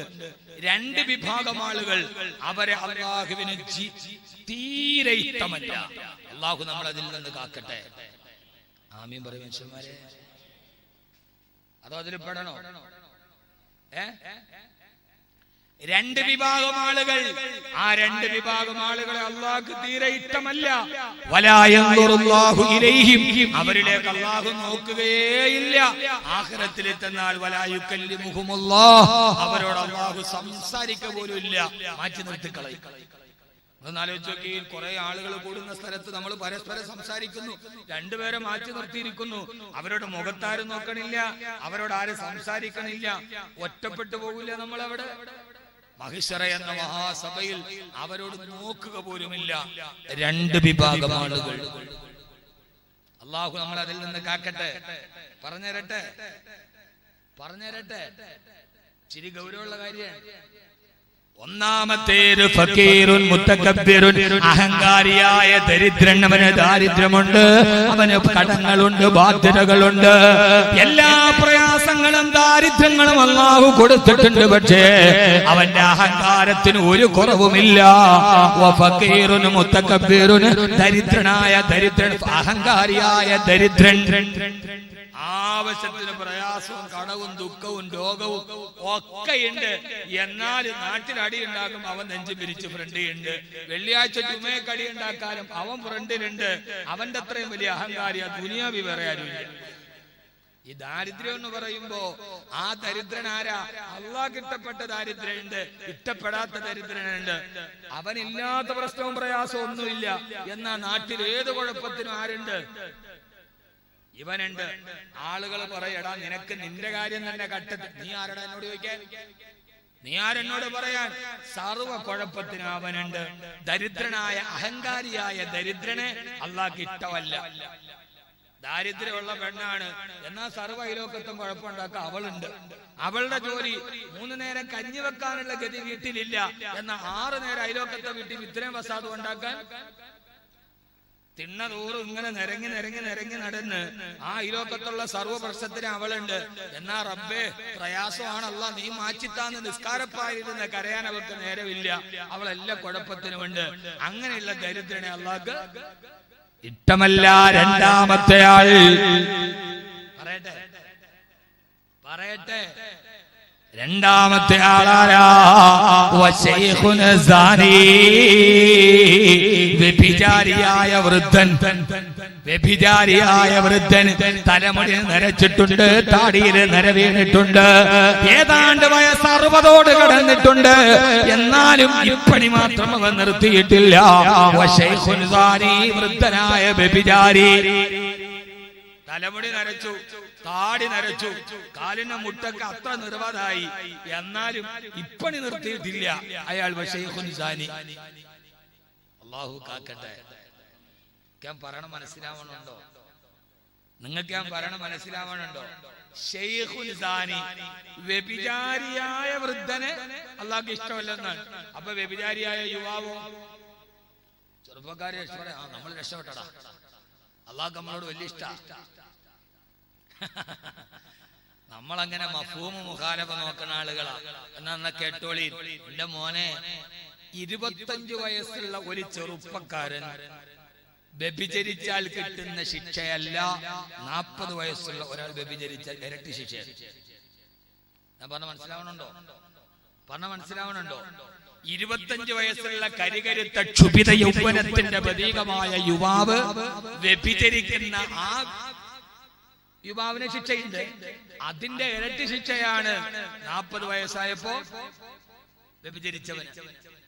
40 വയസ്സിൽ വ്യഭിചരിച്ച ഒരാളുടെ ശിക്ഷയുടെ 3 ഇരട്ടിയാണ് 60-ാമത്തെ വയസ്സിൽ വ്യഭിചരിച്ചവൻ. കാരണം അപ്പോഴും പടച്ചോനെ വയസ്സ് 40 റബ്ബേ, ഇത്രയും നാളിങ്ങനെ അടിച്ചു പൊളിച്ച് ചിരിച്ചും കളിച്ചും രസിച്ചും രമിച്ചും ഹരിച്ചും കളിച്ചും കുളിച്ചും നടന്നു. ഇനി നന്നായിട്ട് നടക്കണോ അല്ലാ? വയസ്സ് 40 തലമുടി നരക്കാൻ തുടങ്ങി. എന്റെ പെണ്ണുങ്ങളെ, എന്റെ പൊന്നു പെണ്ണുങ്ങളെ, തലമുടിയൊക്കെ ഇവിടെ മെല്ലെ നരക്കാൻ തുടങ്ങി. പടച്ചോനെ, ഇനി ഞാൻ ഇങ്ങനെ ഈ ഹിജാബ് കെട്ടിയാൽ പറ്റൂല. തലമറയ്ക്കാതെ ഏതെങ്കിലും പെണ്ണുങ്ങൾ കാസർഗോഡ് ഉണ്ടാവും, കോഴിക്കോട് ഉണ്ടാവും. തലമറയ്ക്കാതെ നടക്കണ ഏതെങ്കിലും പെൺകുട്ടികളെ നിങ്ങൾ മുസ്ലിം പെൺകുട്ടികളെ കണ്ടിട്ടുണ്ടോ? ആ മറയ്ക്കലൊരു മറയ്ക്കലാണെന്നേ ഉള്ളൂ. തലമറക്കുന്നുണ്ട്. യഥാർത്ഥത്തിൽ അതൊന്നും ഒരു ഈമാനിന്റെ അടയാളം, ഈമാൻ നിർഗളിക്കുന്ന ഒരു കർമ്മമായിട്ടത് മാറാറില്ല. സഹോദരി, 40 വയസ്സായി. ആ 40 വയസ്സായാലും മാറ്റം വരണം. അല്ലാഹു നമ്മളെ കാത്തിരക്ഷിക്കട്ടെ. യഥാർത്ഥത്തിൽ 40 വയസ്സൊരാൾക്കായി കഴിഞ്ഞാൽ അയാളുടെ ജീവിതത്തിന്റെ ശൈലി തന്നെ മാറണമെന്നാണ് ഖുർആൻ. ബാക്കവി പറയണത് ഖുർആനാണ്.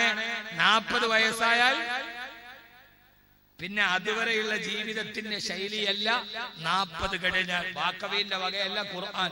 40 കഴിഞ്ഞ ആളുകളില്ലേ ഇവിടെ? 40 കഴിഞ്ഞവരൊക്കെ ഒന്ന് കൈവക്കിക്കാൻ നോക്കട്ടെ. 40 വയസ്സ് കഴിഞ്ഞവരൊക്കെ ഒന്ന് കൈവക്കി. പടച്ചോനെ, 40 വയസ്സ് കഴിഞ്ഞ ആളുകളൊന്ന് കൈവക്കി. ഞാൻ പൊക്കിപ്പാ 42. ഒന്ന് പൊക്കി മനുഷ്യന്മാർ. അല്ലാഹുവേ, നരച്ചവരൊക്കെ പൊക്കിയിട്ടില്ല. ഞങ്ങളെന്താ സന്തൂർ വെച്ചാ കുളിക്കണേ? 40 എന്ന് പറയുന്നത് മനുഷ്യ ജീവിതത്തിലെ ഏറ്റവും പ്രധാനപ്പെട്ട ഒരു നാഴികക്കല്ലാണ്. ഞാനും കൈവക്കിയല്ലോ. 40-ന്റെ പരിധി എനിക്കും കടന്നു. ഞാൻ നിങ്ങളോട് ഒരു ആയത്ത് പറഞ്ഞു തരട്ടെ. നിങ്ങൾ ഇരിക്കണ 2 മണിക്കൂർ നിങ്ങൾക്ക് മുതല. 2 മണിക്കൂർ ഇരിക്കൂലേ? 12 മണി ദുആ കഴിയാതെ ഒരാൾ എഴുന്നേൽക്കൂല എന്നുണ്ടെങ്കിൽ ഞാൻ വഅ്ള് പറയും. കാരണം എനിക്ക് ഏറ്റവും വലിയൊരു വിഷമം, വഅ്ള് കഴിഞ്ഞു ദുആയുടെ സമയം ഒരൊറ്റ പോക്ക പറ്റൂല. എല്ലാരും ഇൻഷാ അല്ലാഹ് ദുആയി കഴിയാൻ 12 മണിക്കുള്ളിൽ നമ്മൾ അവസാനിപ്പിക്കും. പ്രധാനപ്പെട്ട 1-2 കാര്യങ്ങൾ പറഞ്ഞിട്ട് ഇൻഷാ അല്ലാഹ് നമുക്ക് പിരിയാം. ഇൻഷാ അല്ലാഹ് ഇരിക്കൂലേ? ഇൻഷാ അല്ലാഹ് എല്ലാരും സദസ്. ഇതിപ്പോ ഏതാണ്ടില്ല, ട്രംപ് വന്നപ്പോ മോഡി പണിത മതില് മാതിരിയാ. അപ്പുറ കുറെ ആളുകൾ ആ മതിലിന്റെ അപ്പുറത്തുണ്ട്, എന്നാ നമ്മൾ കാണുന്നുണ്ട്. ഇങ്ങോട്ട് വന്നൂടെ നമുക്ക്? അഹമ്മദാബാദിൽ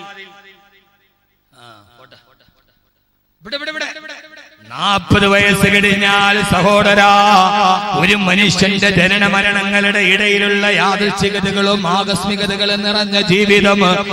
ആ ജീവിതത്തിന് നാം കടന്നു പോകുമ്പോ ഏറ്റവും പ്രധാനപ്പെട്ട ഒരു വയസ്സാണ് 40 വയസ്സ്. ആ വയസ്സെത്തിയാൽ പിന്നെ ചെറുപ്പക്കാരാ, ചെറുപ്പക്കാരി, മുഅ്മിനേ മുഅ്മിനത്തെ ശ്രദ്ധിച്ചു കേൾക്കണേ. ഈ ഒരൊറ്റ കാര്യമൊന്ന് മനസ്സിലാക്കിയാൽ മതി, നമ്മുടെ ജീവിതത്തിന്റെ ഏറ്റവും പ്രയോജനപ്പെട്ടതാ. ഹത്താ ഇദാ ബലഗ അശുദ്ധഹു വബലഗ 40 സനാ ഖാല റബ്ബി ഔസിഗ്നി അൻ അശ്കുറ നിഅമതക അല്ലതി അൻഅംത അലയ്യ وعلى والدي وأن أعمل صالحا ترضاه وأصلح لي في ذريتي إني تبت إليك وإني من المسلمين. അല്ലാഹുവിന്റെ ഖുർആൻ പറയുകയാ, 40 വയസ്സ് പൂർത്തിയായി കഴിഞ്ഞാൽ പിന്നെ ഓരോരുത്തരും അടിമുടി മാറണം. അതേവരെയുള്ള ജീവിതത്തിന്റെ ശൈലിയോട് വിട പറയണം. എന്നിട്ട് റബ്ബിനോട് പറയും, റബ്ബി അല്ലാഹുവേ, അല്ലാഹുവേ, അല്ലാഹുവേ, ഔസിഗ്നി അൻ അശ്കുറ നിഅമതക അല്ലതി അൻഅംത അലയ്യ. ഇക്കഴിഞ്ഞു പോയ 40 വർഷക്കാലത്തിന് നീ എനിക്ക് വാരിക്കോരി തന്ന അനുഗ്രഹത്തിന് നിന്നോട് ഞാൻ നന്ദി രേഖപ്പെടുത്തുന്നു റബ്ബേ.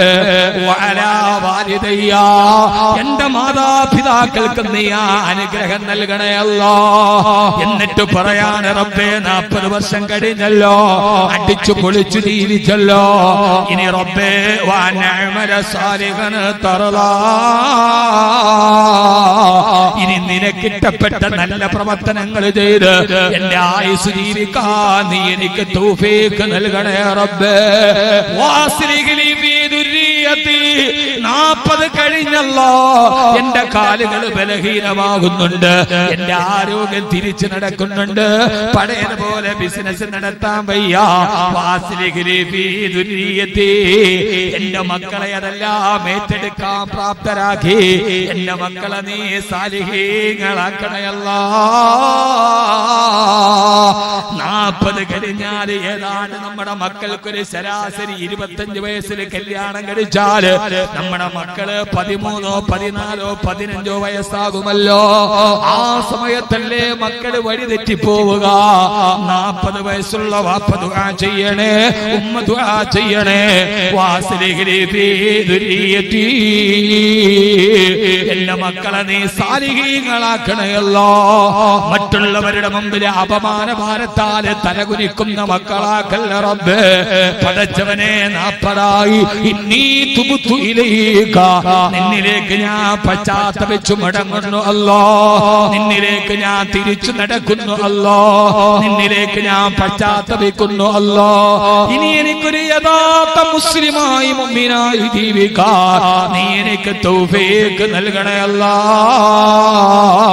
മുഅ്മിനേ മുഅ്മിനത്തെ 40 വയസ്സെത്തിയാൽ ജീവിതത്തിന് മാറ്റമുണ്ടാവണം, ശൈലിയിൽ മാറ്റമുണ്ടാവണം, രീതിയിൽ മാറ്റമുണ്ടാവണം. കാരണം 40 വയസ്സെത്തിയാൽ അതിന്റെ അർത്ഥമെന്താ? ഇനി പരമാവധി 20 വർഷം കൂടിയല്ലേ ഉള്ളൂ, 30 വർഷം കൂടിയല്ലേ ഉള്ളൂ. റബ്ബേ, ഇനിയുള്ള ജീവിതം ഞാൻ എന്റെ ജീവിതം തീർന്നല്ലോ അല്ലാ. ഓരോ വർഷവും കൊടിഞ്ഞപ്പോ എന്റെ ആയുസ് തീർന്നല്ലോ റബ്ബേ. കൊടിയുന്നു കൊല്ലങ്ങൾ മാസങ്ങളാഴ്ച, കഴിയുന്നു കൊല്ലങ്ങൾ മാസങ്ങളാഴ്ച, കുറയുന്നു നിന്നുടെ ആയുസ് തീർച്ച. ഓരോ കൊല്ലവും ഓരോ മാസവും കൊടിഞ്ഞു വീടുമ്പോ അല്ലാഹു നിശ്ചയിച്ച ആയുസിൽ നിന്ന് ഒരു കൊല്ലം തീർന്നില്ലേ? 2019 തീർന്നില്ല മുഅ്മിനേ. അല്ലാഹു നിശ്ചയിച്ച ആയുസിൽ ഒരു വർഷം കൂടി പോയില്ലേ? 2020 വന്നില്ലേ? അല്ലാഹുവേ, അല്ലാഹുവേ, ഞങ്ങളുടെ ജീവിതത്തെ നന്നാക്കി തരണേ അല്ലാ. മഹാനായ ഫുളൈൽ ഇബ്നു ഇയാദ് റളിയല്ലാഹു അൻഹുവിന്റെ മുമ്പിലൂടെ 60 60 വയസ്സുള്ള ഒരാൾ കടന്നു പോയപ്പോ മഹാനായ ഫുളൈൽ ഇബ്നു ഇയാദ് റളിയല്ലാഹു അൻഹു ചോദിച്ചു, എത്ര വയസ്സായി? അയാൾ പറഞ്ഞു 60 വയസ്സായി. മഹാനവറുകൾ ഉടനെ ചോദിച്ചു, 60 വർഷമായിട്ട് അല്ലാഹുവിന്റെ ഖബറിലേക്ക് നടക്കുകയാണല്ലേ? മഹാനവറുകൾ ഒരു വൃദ്ധനെ കണ്ടു, എത്ര വയസ്സായി? 60 വയസ്സായി. അപ്പോ ഒരു ചോദ്യം, 60 വയസ്സായിട്ട് ഖബറിലോട്ട് നടക്കാണല്ലേ 60 വർഷമായിട്ട്? അയാൾ പേടിച്ചു ഉറച്ചുപോയി. 60 വയസ്സുള്ള ഉപ്പൂപ്പ പൂച്ചക്കാട് പള്ളിയിൽ നിസ്കരിക്കാൻ വന്നു. ഖത്തീബ് ഫ്രണ്ട് ഇരിക്കാൻ. ഖത്തീബ് ഉസ്താദ് അപ്പൊ ബാക്കവി ഉസ്താദ് ചോദിച്ചു, എത്ര വയസ്സായി? ഉപ്പ പറഞ്ഞു 60 വയസ്സായി. അപ്പൊ ബാക്കവി ഉസ്താദിന്റെ ഒരു ചോദ്യം, 60 വർഷമായിട്ട് ഖബറിലോട്ട് നടക്കാണല്ലേ? പൊന്നു ഉസ്താദേ, അമ്മാതിരി വർത്താനം. പേടിയോ? ആർക്കും പേടിയുണ്ടാവും. ഖബറിലേക്ക് കേട്ടാല് പേടിയുണ്ടാവും, വല്ലാത്ത പേടിയുണ്ടാവും. ചോദിച്ചു, 60 വർഷമായിട്ട് ഖബറിലേക്ക് നടക്കുകയാണല്ലേ? യഥാർത്ഥത്തിൽ ശരിയല്ല. ഓരോ കാലടി വെക്കുന്നത് ഖബറിലേക്കല്ലേ, നടക്കുന്നത് ഖബറിലേക്കല്ലേ? ഉച്ചക്കാട് പള്ളിയുടെ മുറ്റത്ത് നിന്ന് ഈ മജ്‌ലിസ് വരെ നടന്നു വന്നത് 100 കാലടി ഉണ്ടെങ്കിൽ ആ 100 കാലടി ഖബറിലേക്ക് നടന്നതല്ലേ? നടന്ന് നടന്ന് നടന്ന് നമ്മൾ ഖബറിലെത്തി ചേർന്നിടും. നാള് കൊഴിയും തോറും നമ്മുടെ ആയുസ്സെണ്ണം കുറഞ്ഞിടും. ഓരോ നടപ്പങ്ങട്ടാ. അതുകൊണ്ടാണ് തടവാ ഉസ്താദ് പറഞ്ഞത്, ഗർഭാശയം വിട്ടതു മുതൽ സഫറാണ്, അടുത്തുള്ള ക്യാമ്പും സോദര ഖബറാണ്. ഖബറിലേക്കുള്ള നടത്തമാണ്. അതുകൊണ്ട് 60 വർഷമായി. അപ്പോ ചോദിച്ചു, ആ 60 വയസ്സുള്ള വൃദ്ധൻ പേടിച്ചിട്ട് പറഞ്ഞു, ഇന്നാ ലില്ലാഹി വ ഇന്നാ ഇലൈഹി റാജിഊൻ. അയാൾ ഇന്നാ ലില്ലാഹി എന്നുറക്കെ പറഞ്ഞപ്പോ മഹാനായ ഫുളൈൽ ഇബ്നു ഇയാദ് റളിയല്ലാഹു അൻഹു ചോദിച്ചു, നിങ്ങൾക്കറിയോ അത്തദിരി മാനാ ഖൗലിക ഇന്നാ ലില്ലാഹി ഇന്നാ ലില്ലാഹി എന്ന് നിങ്ങൾ പറഞ്ഞ വാക്കിന്റെ അർത്ഥം നിങ്ങൾക്കറിയോ? അയാൾ പറഞ്ഞു, എനിക്കറിയാം. എന്താണ് അതിന്റെ അർത്ഥമെന്നറിയോ? ഞാൻ അല്ലാഹുവിന്റെ അടിമയാണ്. ഞാൻ അവനിലേക്ക് തിരിച്ചു മടങ്ങി പോകാനുള്ളവനാണ്. സുബ്ഹാനല്ലാഹ്. അദ്ദേഹം പറഞ്ഞു, ഇന്നാ ലില്ലാഹി. നമ്മൾ പറയാറില്ലേ, ഒരു മുസീബത്ത് വരുമ്പോ പറയണ വാക്കാണ് ഇന്നാ ലില്ലാഹി. ഒന്ന് സഹരിക്കും മനുഷ്യന്മാരിരുന്ന് ഉറങ്ങാണോ? ഇമ്മാതിരി ശബ്ദത്തിൽ വാത് പറഞ്ഞിട്ട് നിങ്ങളിരുന്ന് ഉറങ്ങാണോ? ഇവിടെ വെളിച്ചമില്ലാത്തോണ്ട് കാണാനും വയ്യ. ഫ്രണ്ട് നേരം അതെന്താ അങ്ങനെ? ഫ്രണ്ടിൽ വെളിച്ചം വേണ്ട ആളുകളുടെ. ഈ ഫ്രണ്ടിൽ ഇരിക്കുന്ന ആളുകളുടെ കണ്ണ് മാത്രം തിളങ്ങണ എനിക്ക് കാണാൻ പറ്റും, വേറെ ഒന്നും കാണാൻ പറ്റും. അള്ളാഹു നമ്മളെ കാക്കട്ടെ. പിന്നെ കാസർഗോഡുകാർ വെള്ളം ഇടണോണ്ട് പിന്നെ കാണാനും പറ്റും. വേറൊരു കളറും കൂടെയാണ്, അത് കാണാൻ പറ്റും.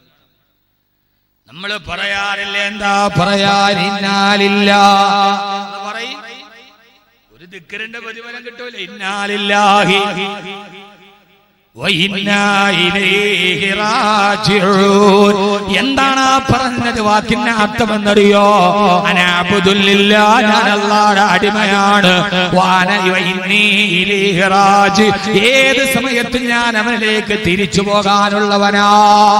മഹാനായ ഫുളൈൽ ഇബ്നു ഇയാദ് റളിയല്ലാഹു തആല അൻഹു പറഞ്ഞ വളരെ പ്രധാനപ്പെട്ട ഒരു വാക്ക് പറഞ്ഞിട്ട് ഞാൻ സമാപനത്തിലോട്ട് കടക്കട്ടെ. മഹാനവറുകൾ പറഞ്ഞു, സഹോദരാ, ഏകനായ അല്ലാഹുവിലേക്ക് മടങ്ങിപ്പോകാനുള്ളവനാണെങ്കിൽ, ആ പടത്തറപ്പിന് മുമ്പിൽ ഹിസാബിന് നിൽക്കാനുള്ളവനാണെങ്കിൽ,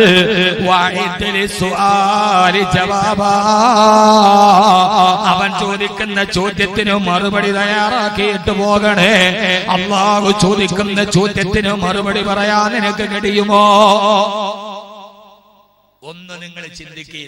അല്ലാഹു ചോദിക്കുന്ന ചോദ്യത്തിന് മറുപടി പറയാൻ പറ്റുമോ? പറ്റുമോ? പറ്റുമോ? എന്താ ചോദ്യം?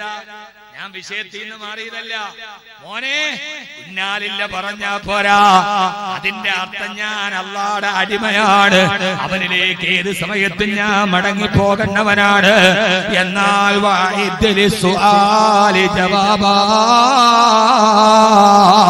പടച്ചവൻ ചോദിക്കുന്ന ചോദ്യത്തിന് മറുപടി പറയാൻ തയ്യാറാവണേ. എന്താ ചോദ്യത്തിന് മറുപടി പറയാൻ തയ്യാറാണോ?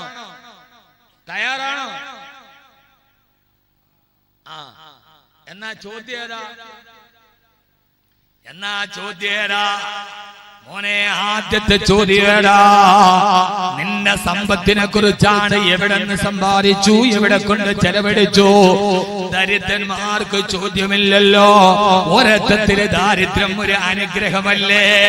അല്ലാഹുവിന്റെ ആദ്യത്തെ ചോദ്യമേടാ, നിന്റെ സമ്പത്ത് നീ എവിടെ നിന്നാണ് ചൂണ്ടിക്കാക്കിയത്, എവിടെയാണ് ചെലവഴിച്ചത്?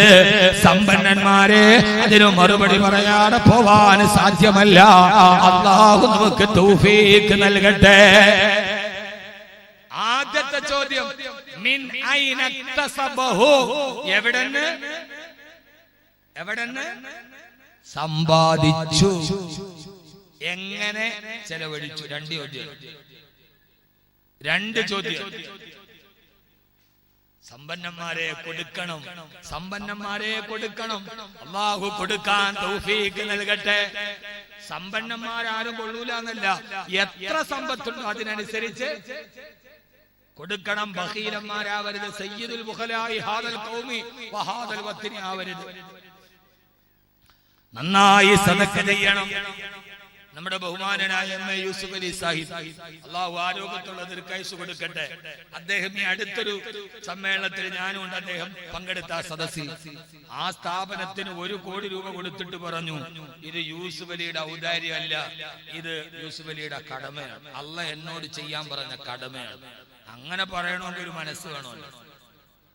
ഇതെന്റെ ഔദാര്യമല്ല, ഇതെന്റെ കടമയാണ്. അല്ല എനിക്ക് സമ്പത്ത് തന്നു, അത് ദീനിന് വേണ്ടി മദ്രസയ്ക്ക് വേണ്ടി കൊടുക്കണമെന്നുള്ള എന്റെ കടമയാണ്. അതെന്റെ ഔദാര്യമായിട്ട് നിങ്ങൾ കണക്കാക്കണ്ട.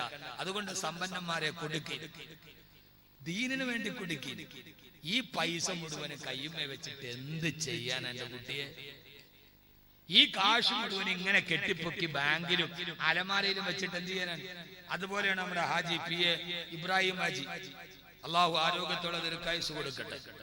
ആമീൻ പറയും മനുഷ്യന്മാരെ. മറ്റൊരാൾക്ക് വേണ്ടി ആമീൻ പറഞ്ഞാലേ ആ ആമീൻ പറഞ്ഞ സാധനം അല്ല നമുക്കും തരും. അയാൾക്കാണ്, എന്നാ ഞാൻ ആമീൻ പറയണില്ല, നിനക്കും കിട്ടൂല.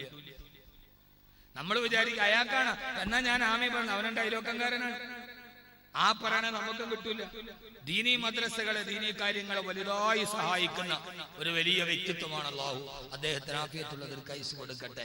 നമ്മളെയും അങ്ങനെ പറയണം. അദ്ദേഹം ആ സമ്പത്തിനെ അങ്ങനെ വിനിയോഗിച്ച ആളായിരുന്നു. അതുകൊണ്ട് യഥാർത്ഥത്തിൽ ദാരിദ്ര്യം എന്ന് പറഞ്ഞാൽ ഒരു അനുഗ്രഹമല്ലേ? കാരണം അവിടെ അത്ര വലിയ ഹിസാബില്ലല്ലോ. അല്ലാഹു സമ്പത്ത് തന്നാലും മറുപടി പറയാതെ പോകാൻ കഴിയില്ല. അതുകൊണ്ടാണ് സഹോദരാ, ഹബീബായ നബി സല്ലല്ലാഹു അലൈഹി വസല്ലം ദുആ ചെയ്ത ഏറ്റവും പരമപ്രധാനമായ ദുആ അക്കൂട്ടത്തിലൊരു ദുആയായിരുന്നുവല്ലോ.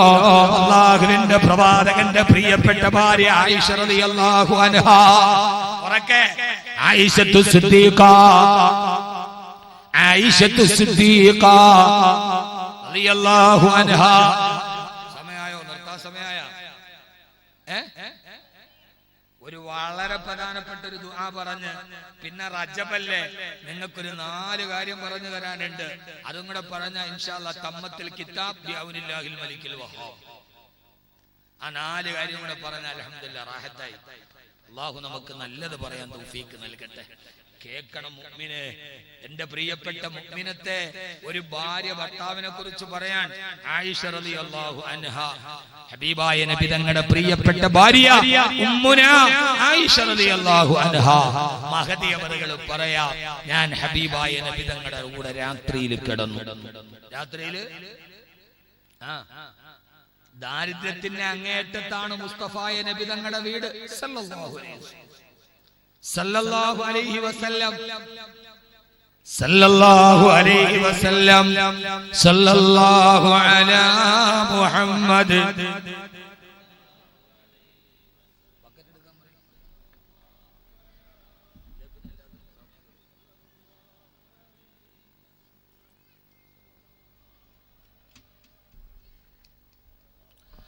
اللهم صل على سيدنا محمد والآل أهل البيت سلم صلى الله ഇൻഷാ അല്ലാഹ്. നമ്മുടെ യൂറൂസിലും മറ്റീടെ സംഘാടകരുടെ ബക്കറ്റുമായി വരുന്നുണ്ട്. എല്ലാവരും ഒരു കാര്യമായ സദഖ ഹബീബായ നബി തങ്ങളുടെ ഒരു ദുആയും പറഞ്ഞ് അവസാനം നമ്മുടെ ജീവിതത്തിൽ അവസാനം വരെ നെഞ്ചോട് ചേർത്ത് പിടിച്ച് അനുഷ്ഠിക്കാൻ കഴിയുന്ന ഏറ്റവും പ്രധാനപ്പെട്ട 4 കാര്യങ്ങളും കൂടി പറഞ്ഞ് നമ്മുടെ സദസ്സ് അവസാനിക്കും. അല്ലാഹു കബൂലാക്കട്ടെ. എല്ലാവരും നല്ല സദഖ क्या करूं मेरे जोली है खाली नहीं है. അല്ലാഹു നമ്മളെ സ്വീകരിക്കട്ടെ. ഉറുദു ബംഗാളി ഹിന്ദി ഒക്കെ പഠിച്ചോളി. ഇനി പള്ളിയിലെ ഖത്തീബും കൂടെ ബംഗാളി ആവാവുള്ളൂ, ബാക്കി എല്ലാം ആയി. ബാക്കിയെല്ലാം ഇപ്പൊ ബംഗാളികളാണ്, മലയാളിക്ക് മടിയാണ്. അല്ലാഹു നമ്മളെ കാത്തുരക്ഷിക്കട്ടെ. ഒന്ന് ഉഷാറായി. ഹബീബായ നബി സല്ലല്ലാഹു അലൈഹി വസല്ലമ സഹോദരി സഹോദരി ഏത് സമയത്തും നമ്മൾ പറയാറില്ലേ, പെങ്ങന്മാരെ നമ്മൾ പറയാറില്ല ദാരിദ്ര്യമാണ്, പ്രയാസമാണ്, എന്റെ ഭർത്താവിന് മാത്രം ജീവിതത്തിൽ ഒരു പുരോഗതിയില്ല. സഹോദരി ആകുലതപ്പെടേണ്ട, ഒരു സമയത്തും അതിന് പേരിൽ പരാതി വേണ്ട. യഥാർത്ഥത്തിൽ ഒരു പെണ്ണും അങ്ങനെ ചിന്തിക്കണ്ട. ഹബീബായ നബി സല്ലല്ലാഹു അലൈഹി വസല്ലമയുടെ കാലഘട്ടത്തിലെ കച്ചവടക്കാരായ ഭർത്താക്കന്മാർ രാവിലെ കച്ചവടത്തിന് വേണ്ടി ഇറങ്ങിപ്പോകുമ്പോ അവരുടെ ഭാര്യമാര് അവരോട് പറയുമായിരുന്നു അത്രേ, ഇയ്യാക വകസ്ബൽ ഹറാം, ഭർത്താവേ നിങ്ങളെയും ഹറാമായ സമ്പാദ്യത്തെ നിങ്ങൾ സൂക്ഷിച്ചുകൊള്ളണേ. കച്ചവടം ചെയ്തിട്ട് വൈകുന്നേരം തിരിച്ചു വരുമ്പോ എനിക്കും എന്റെ മക്കളുടെ പള്ളയിലെ ഹറാം പോകുന്ന ഭക്ഷണം കൊണ്ടുവരരുത്. എന്റെ മുഅ്മിനേ മുഅ്മിനത്തെ, ദാരിദ്ര്യം കാരണത്താലോട് ഭർത്താവിനോട് പറയാറില്ലേ, ലോട്ടറി എടുത്തോ സമ്പന്നനാവാം, പലിശ കൊടുത്തോ സമ്പന്നനാവാം. എത്ര വലിയ കൊടും ദാരിദ്ര്യം വന്നാല് ഹറാമിനെ ആഗ്രഹിക്കരുതേ. ഹബീബായ നബി തങ്ങളുടെ മദീനത്തെ പെണ്ണുങ്ങൾ തന്റെ ഭർത്താക്കന്മാരെ കച്ചവടത്തിന് പോകുമ്പോ അവരുടെ കയ്യിൽ പിടിച്ചിട്ട് പറയുന്ന സ്ത്രീകൾ ഉണ്ടായിരുന്നല്ലോ, ഇയ്യാക വകസ്ബൽ ഹറാം, നിങ്ങളെയും ഹറാമായ സമ്പാദ്യത്തെ സൂക്ഷിക്കണേ എന്ന് പറയുന്ന പെണ്ണുങ്ങൾ നമ്മൾ വീട്ടിൽ വേണം. കോൺക്രീറ്റ് സൗധത്തിൽ നിന്ന് രാജകീയ നൗകയിലേറി പഞ്ചനക്ഷത്ര ഹോട്ടലുകളുടെ പിന്നാമ്പുറങ്ങളിൽ സുഖം തേടി അലയുന്ന സഹോദരിമാരെ ആഡംബരത്തെ കൊതിച്ചിട്ട് നിങ്ങൾ ഹറാമിനെ പെടുത്തുവായിക്കരുത്. യഥാർത്ഥത്തിൽ സന്തോഷമുള്ള ദാരിദ്ര്യം വലിയൊരു അനുഗ്രഹമല്ലയോ? ലോകത്തുള്ള മുഴുവൻ സ്ത്രീകളുടെയും നേതൃത്വം ഏറ്റെടുത്ത മഹതിയായ ആയിഷ റളിയല്ലാഹു തആല പറയാ, ഒരു പാതിരാത്രിയില് ഞാൻ എന്റെ ഹബീബിനോടൊത്ത് ഉറങ്ങാൻ കിടന്നു.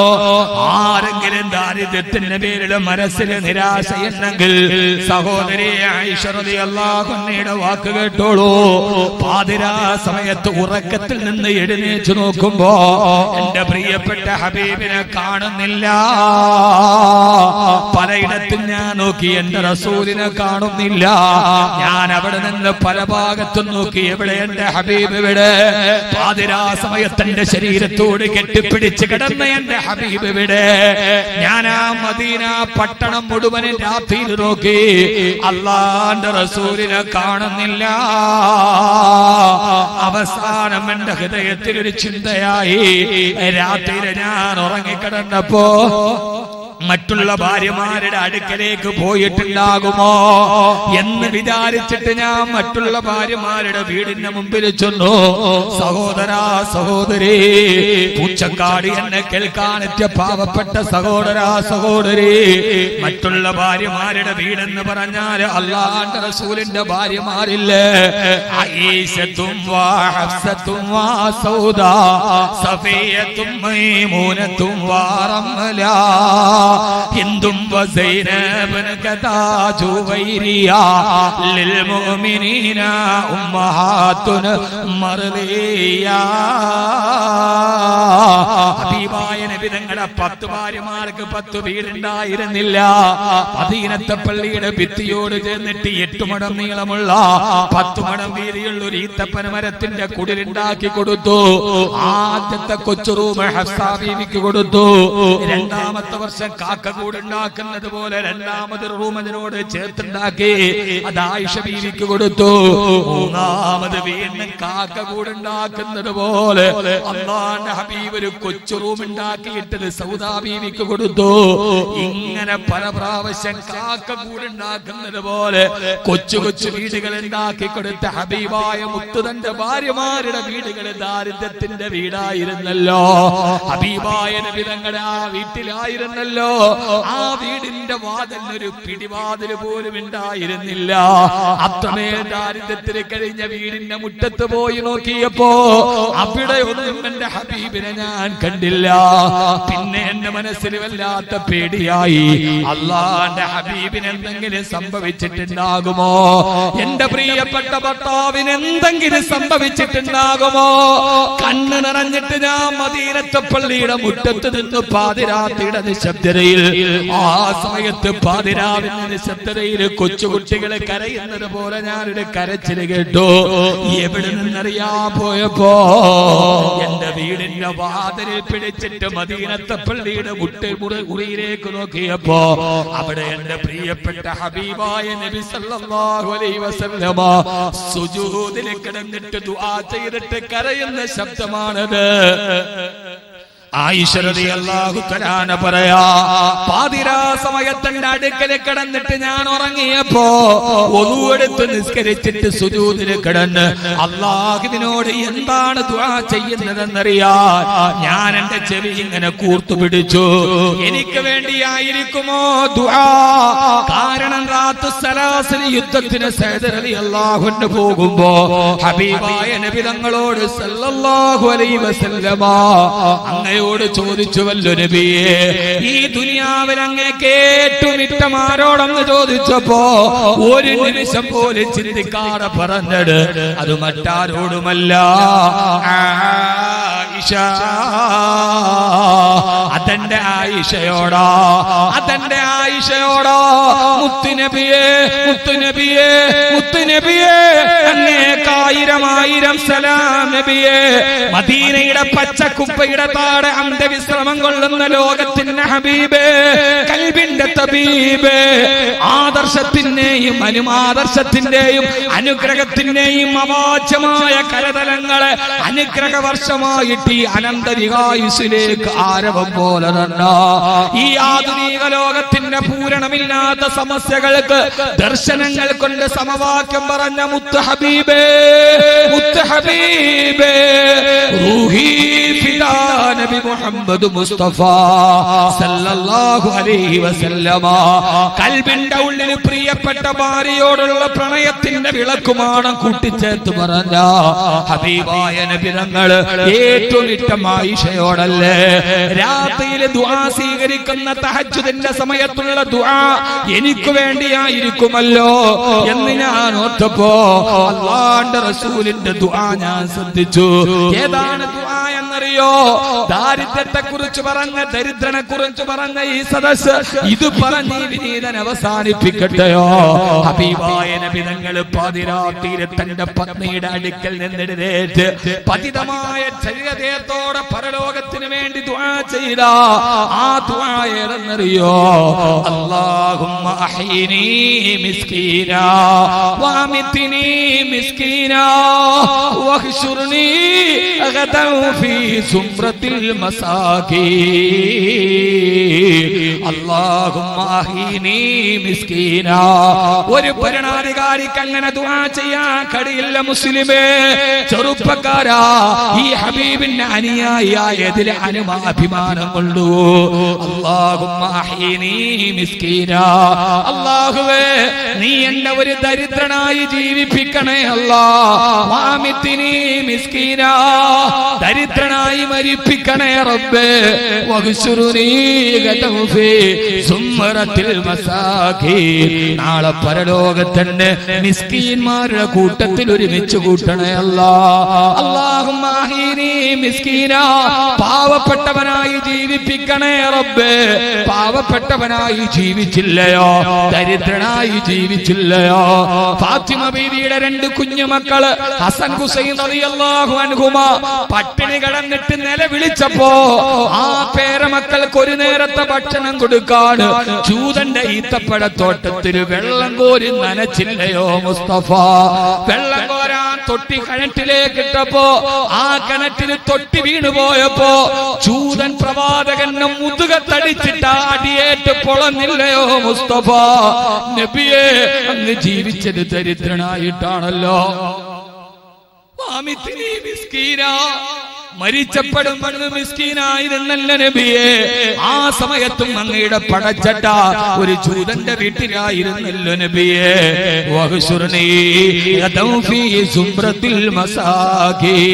നാളെ ഞങ്ങളെ മിസ്കീന്മാരുടെ കൂടെ സ്വർഗത്തിൽ ഒരുമിച്ച് കൂട്ടണേ അല്ലാഹ് എന്ന് ഹബീബായ നബി തങ്ങൾ ദുആ ചെയ്യുന്നത് കേട്ടോ. ആയിഷ റളിയല്ലാഹു തആല അൻഹ പറയാ, ആയിഷ റളിയല്ലാഹു തആല അൻഹ പറയാണ്, ആ ദുആ കേട്ടിട്ട് ഞാൻ അത്ഭുതപ്പെട്ടു പോയി. ഇനിയും ദാരിദ്ര്യത്തിന് വേണ്ടി ദുആ ചെയ്യുന്നുവോ? ആയിഷ ബീവി റളിയല്ലാഹു അൻഹ പറയാ, ഇനി എന്ത് ദാരിദ്ര്യം ഞങ്ങൾ അനുഭവിക്കാനാണ്. നബി തങ്ങളെ തഹജ്ജുദിൽ കിടന്ന് ദുആ ചെയ്യുമ്പോ നിറൽ ഹിലാല തുമ്മൽ ഹിലാല തുമ്മൽ ഹിലാല ശഹറൈനി മുത്തതാബിഐനി വഫീ അബിയാതി റസൂലില്ലാഹി സ്വല്ലല്ലാഹു അലൈഹി വസല്ലം മാനസ്. അപ്പോൾ ഞങ്ങളുടെ വീട്ടിലെ അടുപ്പിന് തീ പുകഞ്ഞിട്ട് 3 മാസമായിട്ടുണ്ട്. 3 മാസമായി ഒരു ചൂടുവെള്ളം അനത്താൻ അടുപ്പിൽ തീ പുകയാത്ത വീട്ടിലെ ഗൃഹനാഥനാണ്. ഇനിയും എന്നെ ദരിദ്രനാക്കണേ എന്ന് ദുആ ചെയ്യുന്നത്. ഫാത്തിമയുടെ പേരമക്കള് ഒരു നേരത്തെ ഭക്ഷണമില്ലാതെ ഉറക്കത്തിൽ ഉറക്കം വരാതെ പൊട്ടിക്കരഞ്ഞ വീട്ടിലാണ്. മിസ്കീനാക്കണേ എന്ന ദുആ വന്നത്. സഹോദരാ സഹോദരി, അതുകൊണ്ട് ഈ പറഞ്ഞ വാക്ക് ചെറുതല്ല. മുത്ത് ഹബീബിന്റെ തഹജ്ജുദിന്റെ ദുആയാണത്. എന്തുകൊണ്ടാണ് ആ ദുആ എന്നറിയോ? എന്റെ സഹോദരനോട് സഹോദരിയോട്, സമ്പന്നനാമാൻ ലോട്ടറി എടുക്കുന്നവരോട്, സമ്പന്നനാമാൻ പലിശക്കെടുക്കുന്നവരോട്, സമ്പന്നത കിട്ടാൻ കച്ചവടത്തിന്റെ പങ്കാളിയെ ചതിക്കുന്നവനോട് ആരുടെയും വെട്ടിപ്പിടിച്ചു സമ്പന്നനാമാ ശ്രമിക്കുമ്പോ എന്തുകൊണ്ടാണ് നബി സല്ലല്ലാഹു അലൈഹി വസല്ലമ തഹജ്ജുദിന് ഇരുന്ന് ദുആ ചെയ്തതെന്നറിയോ? പടച്ചവനെ ദരിദ്രനാക്കണേ അല്ലാഹ്. കാരണം സമ്പന്നന്മാര് സ്വർഗത്തിലെത്തുന്നതിന് 500 വർഷം മുമ്പേ ദരിദ്രന്മാര് സ്വർഗത്തിലെത്തിയിരിക്കുമെന്ന് മുത്തൊളി മുത്ത് നബി മുഹമ്മദ് മുസ്തഫ. വെറുതെയാണോ ദുആ? സമ്പന്നന്മാർ സ്വർഗത്തിലെത്തുന്നതിന് 500 വർഷം മുമ്പേ ദരിദ്രൻ സ്വർഗത്തിലെത്തിയിട്ടുണ്ടാവും. അല്ലാഹു നമ്മളെ കാക്കട്ടെ. എന്ന് പറഞ്ഞാൽ സമ്പന്നന്മാര് സമ്പത്തിന്റെ മുഴുവൻ ഹിസാബ് കൊടുത്ത് കണക്ക് കൊടുത്തിട്ടേ സ്വർഗത്തിലെത്തൂ. അതുകൊണ്ട് അബ്ദുറഹ്മാൻ ബിൻ ഔഫേ നന്നായി സദഖ ചെയ്തോളണേ എന്ന് ലോകൈക ഗുരു നബി മുഹമ്മദ് മുസ്തഫ. ഇത് പറഞ്ഞിട്ട് മദീനയിലെ ഏറ്റവും വലിയ കോടീശ്വരനായിരുന്ന ഇബ്നു ഔഫ് റളിയല്ലാഹു അൻഹുവിനോട് പറഞ്ഞു, ഇബ്നു ഔഫേ സദഖ ചെയ്തോളൂ, ഇല്ലെങ്കിൽ സ്വർഗ്ഗത്തിലെത്താൻ താമസിക്കും ഇബ്നു ഔഫേ. അല്ലാഹു നമ്മളെ കാക്കട്ടെ, അല്ലാഹു നമ്മളെ കാക്കട്ടെ, അല്ലാഹു നമ്മളെ കാത്തിരക്ഷിക്കട്ടെ. ആമീൻ പറയ് മനുഷ്യന്മാരെ. അല്ലാഹു നമ്മളെ കാത്തിരക്ഷിക്കട്ടെ. അപ്പൊ സഹോദരാ, നമുക്കും സ്വർഗം വേണ്ടേ? വേണോ വേണ്ടേ? വേണോ വേണ്ടയോ? വേണം വേണം. അവര് മാത്രം സ്വർഗത്തിൽ പോയാ സമ്പന്നനും ദരിദ്രനും ഒക്കെ ഒരേപോലെ സ്വർഗത്തിൽ പോണ്ടേ? പോണോ വേണ്ടേ? വേണം. വേണോ എന്നുള്ളവരൊക്കെ ഒന്ന് കൈപൊക്കെ നോക്കട്ടെ.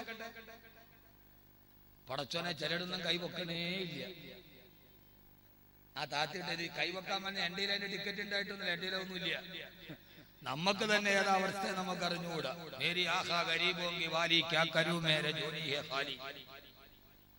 നമ്മുടെ പോക്കറ്റ് ഒന്നുമില്ല, പിന്നെ നമ്മളെന്ത് പറയാൻ? എന്നാൽ സഹോദര, വാക്കവി അവസാനിപ്പിക്കുക. ഇത് റമദാന് മുമ്പുള്ള, ഇനി റമദാൻ ലാസ്റ്റ് പ്രസംഗമാണ് കാസർഗോഡ്, ലാസ്റ്റ് പ്രസംഗം. ആകെ വല്ലപ്പെടുക വരിക. ഇത് ഇൻഷാ അല്ലാഹ് ഇനി നമ്മളെപ്പോ കണ്ടുമുട്ടുമെന്ന് അറിയില്ല. അള്ളാഹു നമ്മളെ സ്വർഗത്തിൽ ഒരുമിച്ച് കൂട്ടട്ടെ. ഇവിടെ തടിച്ചുകൂടിയ സഹോദരിമാരും സഹോദരങ്ങളും കേട്ടോളി, ഇന്നത്തെ വഅദിന്റെ സാരോപദേശം ഇതാണ്. അല്ലാഹു നമുക്ക് സ്വർഗം നൽകട്ടെ. ഇവിടത്തെ കൊട്ടാരത്തിൽ കിടന്നാൽ മതിയോ? സ്വർഗത്തിന്റെ കൊട്ടാരത്തിൽ കിടക്കണ്ടേ? വേണോ മനുഷ്യന്മാരെ? വേണോ ഹബീബിങ്ങളെ? വേണ്ടേ? എന്നാൽ ഇന്ന ഫിൽ ജന്നത്തി ലഉറഫാ, നാളെ സ്വർഗത്തിലൊരു മണിമാളികയുണ്ട്. ആ മണിമാളികയിൽ അകത്ത് നിന്നാൽ പുറങ്ങാടാ, പുറത്ത് നിന്നാൽ അകങ്ങാടാ. ആ സ്വർഗത്തിലൊരു മണിമാളിക, അതിന് നിന്റെ ഭാര്യയോടൊത്ത് മക്കളോടൊത്ത് അല്ലാഹു നിനക്ക് ആ മണിമാളിക നൽകുമെന്ന് നബി മുഹമ്മദ് മുസ്തഫ. സ്വർഗത്തിലൊരു വലിയ മണിമാണിക്യ കൊട്ടാരമുണ്ട്. ആ കൊട്ടാരത്തിൽ സ്വർണത്തിന്റെ ഇഷ്ടിക കൊണ്ടാക്കിയ ഭിത്തിയിൽ വെള്ളി കൊണ്ട് ചെറിയ ഡിസൈൻ ചെയ്തിട്ടുണ്ട്. അള്ളാഹു നമുക്ക് ആ കൊട്ടാരം തരട്ടെ. ആമീൻ പറയ്. അള്ളാഹു നമുക്ക് ആ കൊട്ടാരം തരട്ടെ. ഇന്നത്തെ രാത്രിയുടെ പ്രത്യേകത എന്താണ്? റജബിന്റെ ആദ്യത്തെ രാവാണ്. ഇന്നത്തെ ദുആ കബൂലാണ്. റജബ് ഹബീബായ നബി തങ്ങൾക്ക് ഏറ്റവും ഇഷ്ടമുള്ള മാസം. അതുകൊണ്ട് ഇന്നത്തെ ദുആ നഷ്ടപ്പെടുത്തല്ലേ. റജബിന്റെ രാത്രി. മാഷാ അല്ലാഹ്, അങ്ങനെ ഒരു അനുഗ്രഹം. ഇത് റമദാൻ മുമ്പാണ് ലാസ്റ്റ് പ്രസംഗം. ഇനിയില്ല. ഇനി റമദാനൊക്കെ കഴിഞ്ഞ് ഇനി എത്ര വർഷം, ചിലപ്പോൾ ഒരു വർഷം കൊണ്ട് ഇനിയിപ്പോ കാസർഗോഡ് കാണില്ല. അള്ളാഹു നമ്മളെ കാക്കട്ടെ. അള്ളാഹു കണ്ടുമുട്ടുന്ന സമയത്ത് നല്ലത് പറഞ്ഞ് പിരിയാൻ റബ്ബ് തൗഫീക്ക് നൽകട്ടെ. നബി സല്ലല്ലാഹു അലൈഹി വസല്ലമയോട് സഹാബത്ത് ചോദിച്ചു, നബിയേ, ആ സ്വർഗത്തിലെ കൊട്ടാരം ആർക്ക് കിട്ടും നബിയേ? ഹബീബായ നബി തങ്ങൾ പറഞ്ഞ 4 കൂട്ടർക്ക്. എത്ര പേർക്ക്? 4 സ്വഭാവമുള്ള ആളുകൾക്ക്. ഈ പറയുന്ന 4 കാര്യം വളരെ പ്രധാനപ്പെട്ടതാണ്. 4 സ്വഭാവമുള്ള ആളുകൾ. ഇൻഷാ അല്ലാഹ് ഈ ഫക്കീർ ഇത് പറഞ്ഞു തരാം. ആ 4 സ്വഭാവം ഇനിയുള്ള ജീവിതത്തിൽ നിലനിർത്തണേ. ഇൻഷാ അല്ലാഹ് ചെയ്യൂലേ? സഹോദരിമാരെ കേട്ടോളീ, ആ കൊട്ടാരം ആർക്കുള്ളതാ? 1 തതീബുൽ കലാം, നല്ല വർത്തമാനം പറയുന്ന ആളുകൾക്ക്. അയാള് നല്ല വർത്താനേ പറയൂ, മോശമായ വർത്താനം പറയൂല. ആരോടും പറയൂല, ഒരാളോടും മോശമായ വർത്താനം പറയില്ല, ഒരാളുടെ മനസ്സ് വേദനിക്കുന്ന വാക്ക് പറയില്ല. അങ്ങനെ തതീബുൽ കലാം, നല്ല വർത്തമാനം പറയുന്ന ആൾ. പറഞ്ഞൂടെ? മറ്റൊരാളുടെ മനസ്സ് വേദനിപ്പിക്കാത്ത വർത്താനം. എന്റെ സമയമായ നിർത്താൻ സമയ ഇല്ല. ആ കാമണിക്കൂറും കൂടെ നമ്മൾ പറഞ്ഞ സമയം തീർന്നു. 1, നമ്മളിവിടെ പോയിട്ട് വാള് പറഞ്ഞതിനൊരു ഗുണം വേണ്ടേ? 1, ഇതൊന്ന് പറഞ്ഞാല് നമ്മളതിനകത്തേക്ക് ഇറങ്ങും. അതിനായി പറയിപ്പിക്കണേ. തതീബുൽ കലാം, നല്ല വർത്താനം. ഭാര്യയോട്, മക്കളോട്, നാട്ടുകാരോടും വീട്ടുകാരോടും നല്ല വർത്താനമേ പറയൂ. സഹോദരാ, ഒരാളുടെ മനസ്സും മുറിവേൽപ്പിക്കാത്ത വർത്തമാനം.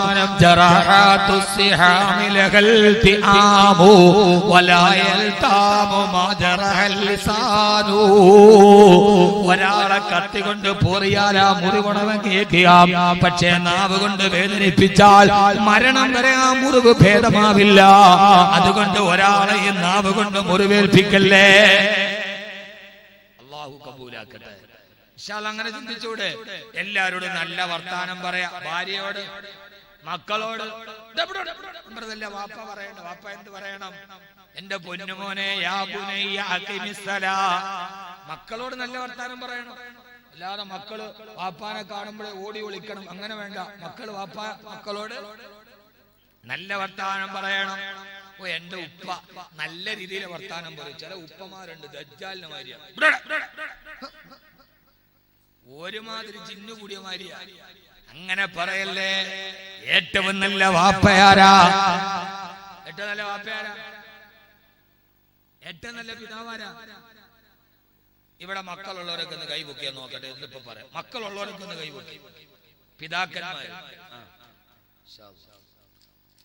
ഏറ്റവും നല്ല, നിങ്ങൾ നല്ല പിതാവാണോ? ഏറ്റവും നല്ല പിതാവാരാ? ഹബീബായ നബി സല്ലല്ലാഹു അലൈഹി വസല്ലം പറയുകയാണ്, വീട്ടിലിരിക്കുന്ന മക്കൾ എന്റെ ഉപ്പയൊന്ന് വന്നിരുന്നെങ്കിൽ എന്ന്, എന്റെ ഉപ്പ ഇന്ന് നേരത്തെ വന്നിരുന്നെങ്കിൽ എന്ന് ഏതും മക്കൾ ആഗ്രഹിക്കുന്നുവോ, മക്കളുടെ ഹൃദയത്തിൽ ഇടം പിടിച്ച ഉപ്പയാണ് ഏറ്റവും നല്ല ഉപ്പയെന്ന് മുത്തു മുസ്തഫ. ആണോന്ന് ചിന്തിച്ചാൽ മാത്രം മതി. അതുകൊണ്ട് മക്കൾ എന്റെ ഉപ്പ വന്നിരുന്നെങ്കിൽ എന്റെ ഉപ്പ എന്നോട് തമാശ പറയൂല്ലോ, എന്റെ ഉപ്പ എന്നോട് കളി പറയൂല്ലോ, എന്റെ ഉപ്പ എന്നെ മടിയിൽ കയറ്റിയിരുത്തിട്ട് കൊഞ്ചിക്കൂല്ലോ.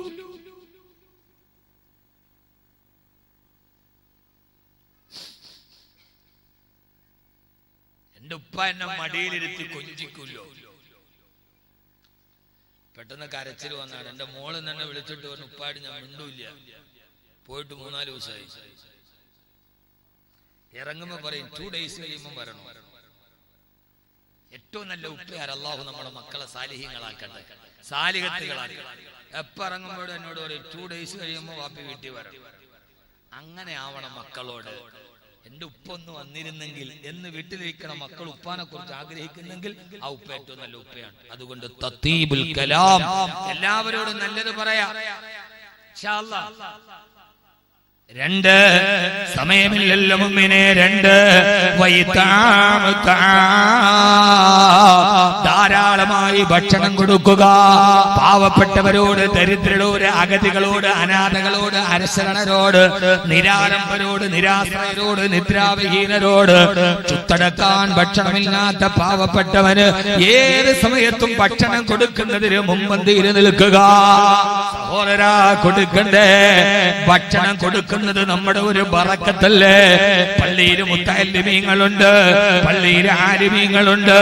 അവർക്ക് ഭക്ഷണം കൊടുക്കുന്ന കാര്യത്തിൽ നമ്മൾ മുൻപന്തിയിലാവണ്ടേ. നാളെ സ്വർഗത്തിനൊരു മാളിക വേണോ? ധാരാളമായി ഭക്ഷണം കൊടുക്കണേ. പള്ളിയിൽ 20 മുത്തഅല്ലിങ്ങളുണ്ട്, പക്ഷേ ഭക്ഷണം കൊടുക്കാൻ കമ്മിറ്റി എത്ര കഷ്ടപ്പെടുന്നുണ്ട്. പൊന്നുമോനെ, നമ്മുടെ കാലഘട്ടത്തിൽ ഏറ്റവും ബറക്കത്തുള്ള കാലമേടെന്നറിയോ? പള്ളിയിലെ ദറസിൽ പഠിക്കുന്ന മുത്തഅല്ലിമ് 3 നേരം നമ്മുടെ വീട്ടിൽ വന്ന് ഭക്ഷണം കഴിച്ച് ഇശാ കഴിഞ്ഞ് ഭക്ഷണവും കഴിഞ്ഞ് പോകാൻ നേരത്ത് അല്ലാഹുമ്മ ഗ്ഫിർ ലി സാഹിബിത, ആ കുഞ്ഞുമോൻ നമ്മുടെ ഉറ്റത്തിരുന്നിട്ട് അല്ലാഹുമ്മ തഇംന, അല്ലാഹുമ്മ അതഇംന വഅതഇംന തഅമന വസ്കിനാ വസ്കി മൻ സക്കാന, അല്ലാഹുമ്മ ഗ്ഫിർ ലഹും വറഹംഹും വബാരിക് ലഹും ഫീമാ റസഖ്തഹും. പടച്ചവനെ, എന്നെ ഭക്ഷണം തന്നവർക്ക് നീ ഭക്ഷണം കൊടുക്കണേ റബ്ബേ. അവരുടെ ഭക്ഷണത്തിന് നീ ബറക്കത്ത് കൊടുക്കണേ അല്ലാഹ്. അവരുടെ സമ്പത്തിന് നീ അനുഗ്രഹം കൊടുക്കണേ അല്ലാഹ് എന്ന് ഭക്ഷണം കഴിച്ച മുത്തഅല്ലിമ് ഇശാ കഴിഞ്ഞിട്ട് ഭക്ഷണവും കഴിച്ചിട്ട് വീട്ടിൽ നിന്ന് ദുആ ചെയ്തിറങ്ങിപ്പോയ ഒരു കാലം മുസ്ലിം ഉമ്മത്തിന് പറയാനുണ്ട്. അന്ന് ഇത്രമേൽ ക്യാൻസർ പടർന്നു പിടിച്ചിട്ടില്ല, ഇത്രമേൽ കടബാധ്യതകൾ വന്നിട്ടില്ല. മുസ്ലിം ഉമ്മത്തിന്റെ ഏറ്റവും നല്ല കാലം ദറസിലെ മുത്തഅല്ലിമീങ്ങൾ കന്നം വിളമ്പി കൊടുത്തിട്ട് അവരുടെ ദുആയോടുകൂടി ഒരു പകൽ അവസാനിച്ച ദിവസമാണ്. അല്ലേ അല്ലേ? ഇന്ന് നമുക്ക് നമ്മൾ ഭക്ഷണം വെക്കൂല. ഭർത്താവിനോട് പറയും പിസ്സ, ബർഗർ, പിസ്സ, ബർഗർ അതൊക്കെ തിന്നിട്ട് നമ്മൾ ഒരുമാതിരി ബ്ലോക്ക് കോഴിയമാതിരി അങ്ങനെ നടക്കുകയാണ്. വീട്ടില് സ്വന്തം ഭർത്താവിന് വേവിച്ചു കൊടുക്കാൻ പെണ്ണുങ്ങൾക്ക് സമയമില്ല.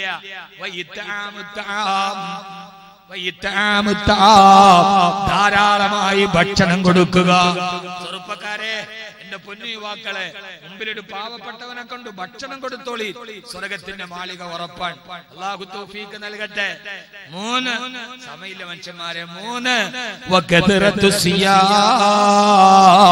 ധാരാളമായിട്ട് നോമ്പ് പിടിക്കുക, ധാരാളം നോമ്പിനെ വർദ്ധിപ്പിക്കുക. തിങ്കളാഴ്ച രാവിലും വെള്ളിയാഴ്ച രാവിലും നോമ്പ് പിടിക്കുക. ആശൂറായിന്റെ, താസുആയിന്റെ, ഇദാ റജബത്തി, ഏറ്റവും കൂടുതൽ ഹബീബായ നബി തങ്ങൾ സുന്നത്ത് നോമ്പ് പിടിച്ച മാസമാണ് റജബ്. ഈ റജബിന്റെ മാസത്തിൽ ധാരാളമായി സുന്നത്ത് നോമ്പ് പിടിക്കുക. അല്ലാഹു തൗഫീഖ് നൽകട്ടെ. എന്റെ പ്രിയപ്പെട്ട സഹോദരിമാരോട് ഇത്ര നേരം മകൾ പറഞ്ഞിട്ട് ബാക്കി ഞങ്ങൾക്ക് വേണ്ടി ഒന്നും പറഞ്ഞില്ലെന്ന പരാതി വേണ്ട. ഹബീബായ നബി സല്ലല്ലാഹു അലൈഹി വസല്ലമയുടെ ഭാര്യമാർ ജീവിതത്തിന്റെ ദാരിദ്ര്യത്തെ കുറിച്ച് ഹബീബായ നബി തങ്ങളോട് പരാതി പറഞ്ഞപ്പോ ആ സമയത്ത് അല്ലാഹുവിന്റെ റസൂൽ നബി മുഹമ്മദ് മുസ്തഫ സല്ലല്ലാഹു അലൈഹി വസല്ലമ ഭാര്യമാരോട് പിണങ്ങിയിട്ട് വീട്ടിൽ പോയി പള്ളിയിൽ പോയി കിടന്നപ്പോ ഹബീബായ നബി തങ്ങളോട് ഖുർആന്റെ ആയത്തിറങ്ങി, നബിയെ ദാരിദ്ര്യത്തിൽ അങ്ങയോട് കൂടെ ജീവിക്കാൻ പറ്റില്ലെങ്കിൽ ആ പെണ്ണുങ്ങളോട് ഫതആലൈന ഉമത്തികുന്ന വൗസരിഹുന്ന സറാഹൻ ജമീലാ, അവരെ തലാഖ് ചൊല്ലി ഒഴിവാക്കിയേക്ക് നബിയെ. അങ്ങയുടെ ഭാര്യമാരെ ഒഴിവാക്കാൻ പറഞ്ഞപ്പോ ആ സമയത്ത് ജിബ്രീൽ അലൈഹിസ്സലാത്തു വസ്സലാം വന്നിട്ട് പറഞ്ഞു, നബിയെ ആരെ ഒഴിവാക്കിയാലും ഹഫ്സ റളിയല്ലാഹു അൻഹയെ ഒഴിവാക്കല്ല നബിയെ. ഹഫ്സ ബിൻത് ഉമർ റളിയല്ലാഹു അൻഹുവിന്റെ മകളായ ഹഫ്സ, ആരെ ഒഴിവാക്കിയാൽ ഹഫ്സയെ ഒഴിവാക്കരുത് റളിയല്ലാഹു അൻഹാ. പൂച്ചക്കാരനെ കേൾക്കാനെത്തിയ പെങ്ങളെ എന്നാ ഹഫ്സ ബീവിയുടെ പ്രത്യേകത എന്നറിയോ? ഫഇന്നഹാ സവ്വാമത്തുൻ ഖവ്വാമാ, ഫഇന്നഹാ സവ്വാമാ. ഹഫ്സ ബീവി ധാരാളം നോമ്പ് പിടിക്കുന്ന പെണ്ണാണ്. സുന്നത്ത് നോമ്പോട് നോമ്പാണ്, നോമ്പ്, വ്യാഴാഴ്ച നോമ്പ്, ആശുറ ഇന്ന നോമ്പ്, താസുഅ ഇന്ന നോമ്പ്, റജബ് 27 നോമ്പ്.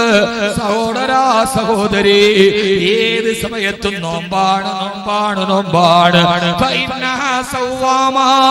ഒരു പെണ്ണിന്റെ ഏറ്റവും വലിയ അലങ്കാരം ആഡംബരമല്ല, സൗന്ദര്യമല്ല, ശാരീരിക ഭംഗിയല്ല, ഹഫ്സ ബീവിയുടെ യോഗ്യത നേടണം പെണ്ണ്. ഹഫ്സ ബീവി നോമ്പ് പിടിക്കുന്ന പെണ്ണാണ്. രാത്രി സമയത്ത് എഴുന്നേറ്റ് തഹജ്ജുദ് നിസ്കരിക്കുന്ന പെണ്ണാണ്. സ്വർഗത്തിലെ മാളിക കിട്ടാനുള്ള 4ാമത്തെ വഴി തതീബുൽ കലാം, ഇത്ആമുത് തആം, കസറത്തുസ് സിയാം, സല്ലൂ ബിൽ ലൈലി വന്നാസു നിയാം, സല്ലൂ ബിൽ ലൈലി വന്നാസു നിയാം. എല്ലാവരും ഉറങ്ങിക്കിടക്കുമ്പോ സുബഹിക്ക് മുമ്പ് എഴുന്നേറ്റ് തഹജ്ജുദ് നിസ്കരിക്കണേ. തതജാഫാ ജുനൂബുഹും അനിൽ മലാജി യദഊന റബ്ബഹും ഖൗഫൻ വതമആ വമിമ്മാ റസഖ്നാഹും യുൻഫിഖൂൻ.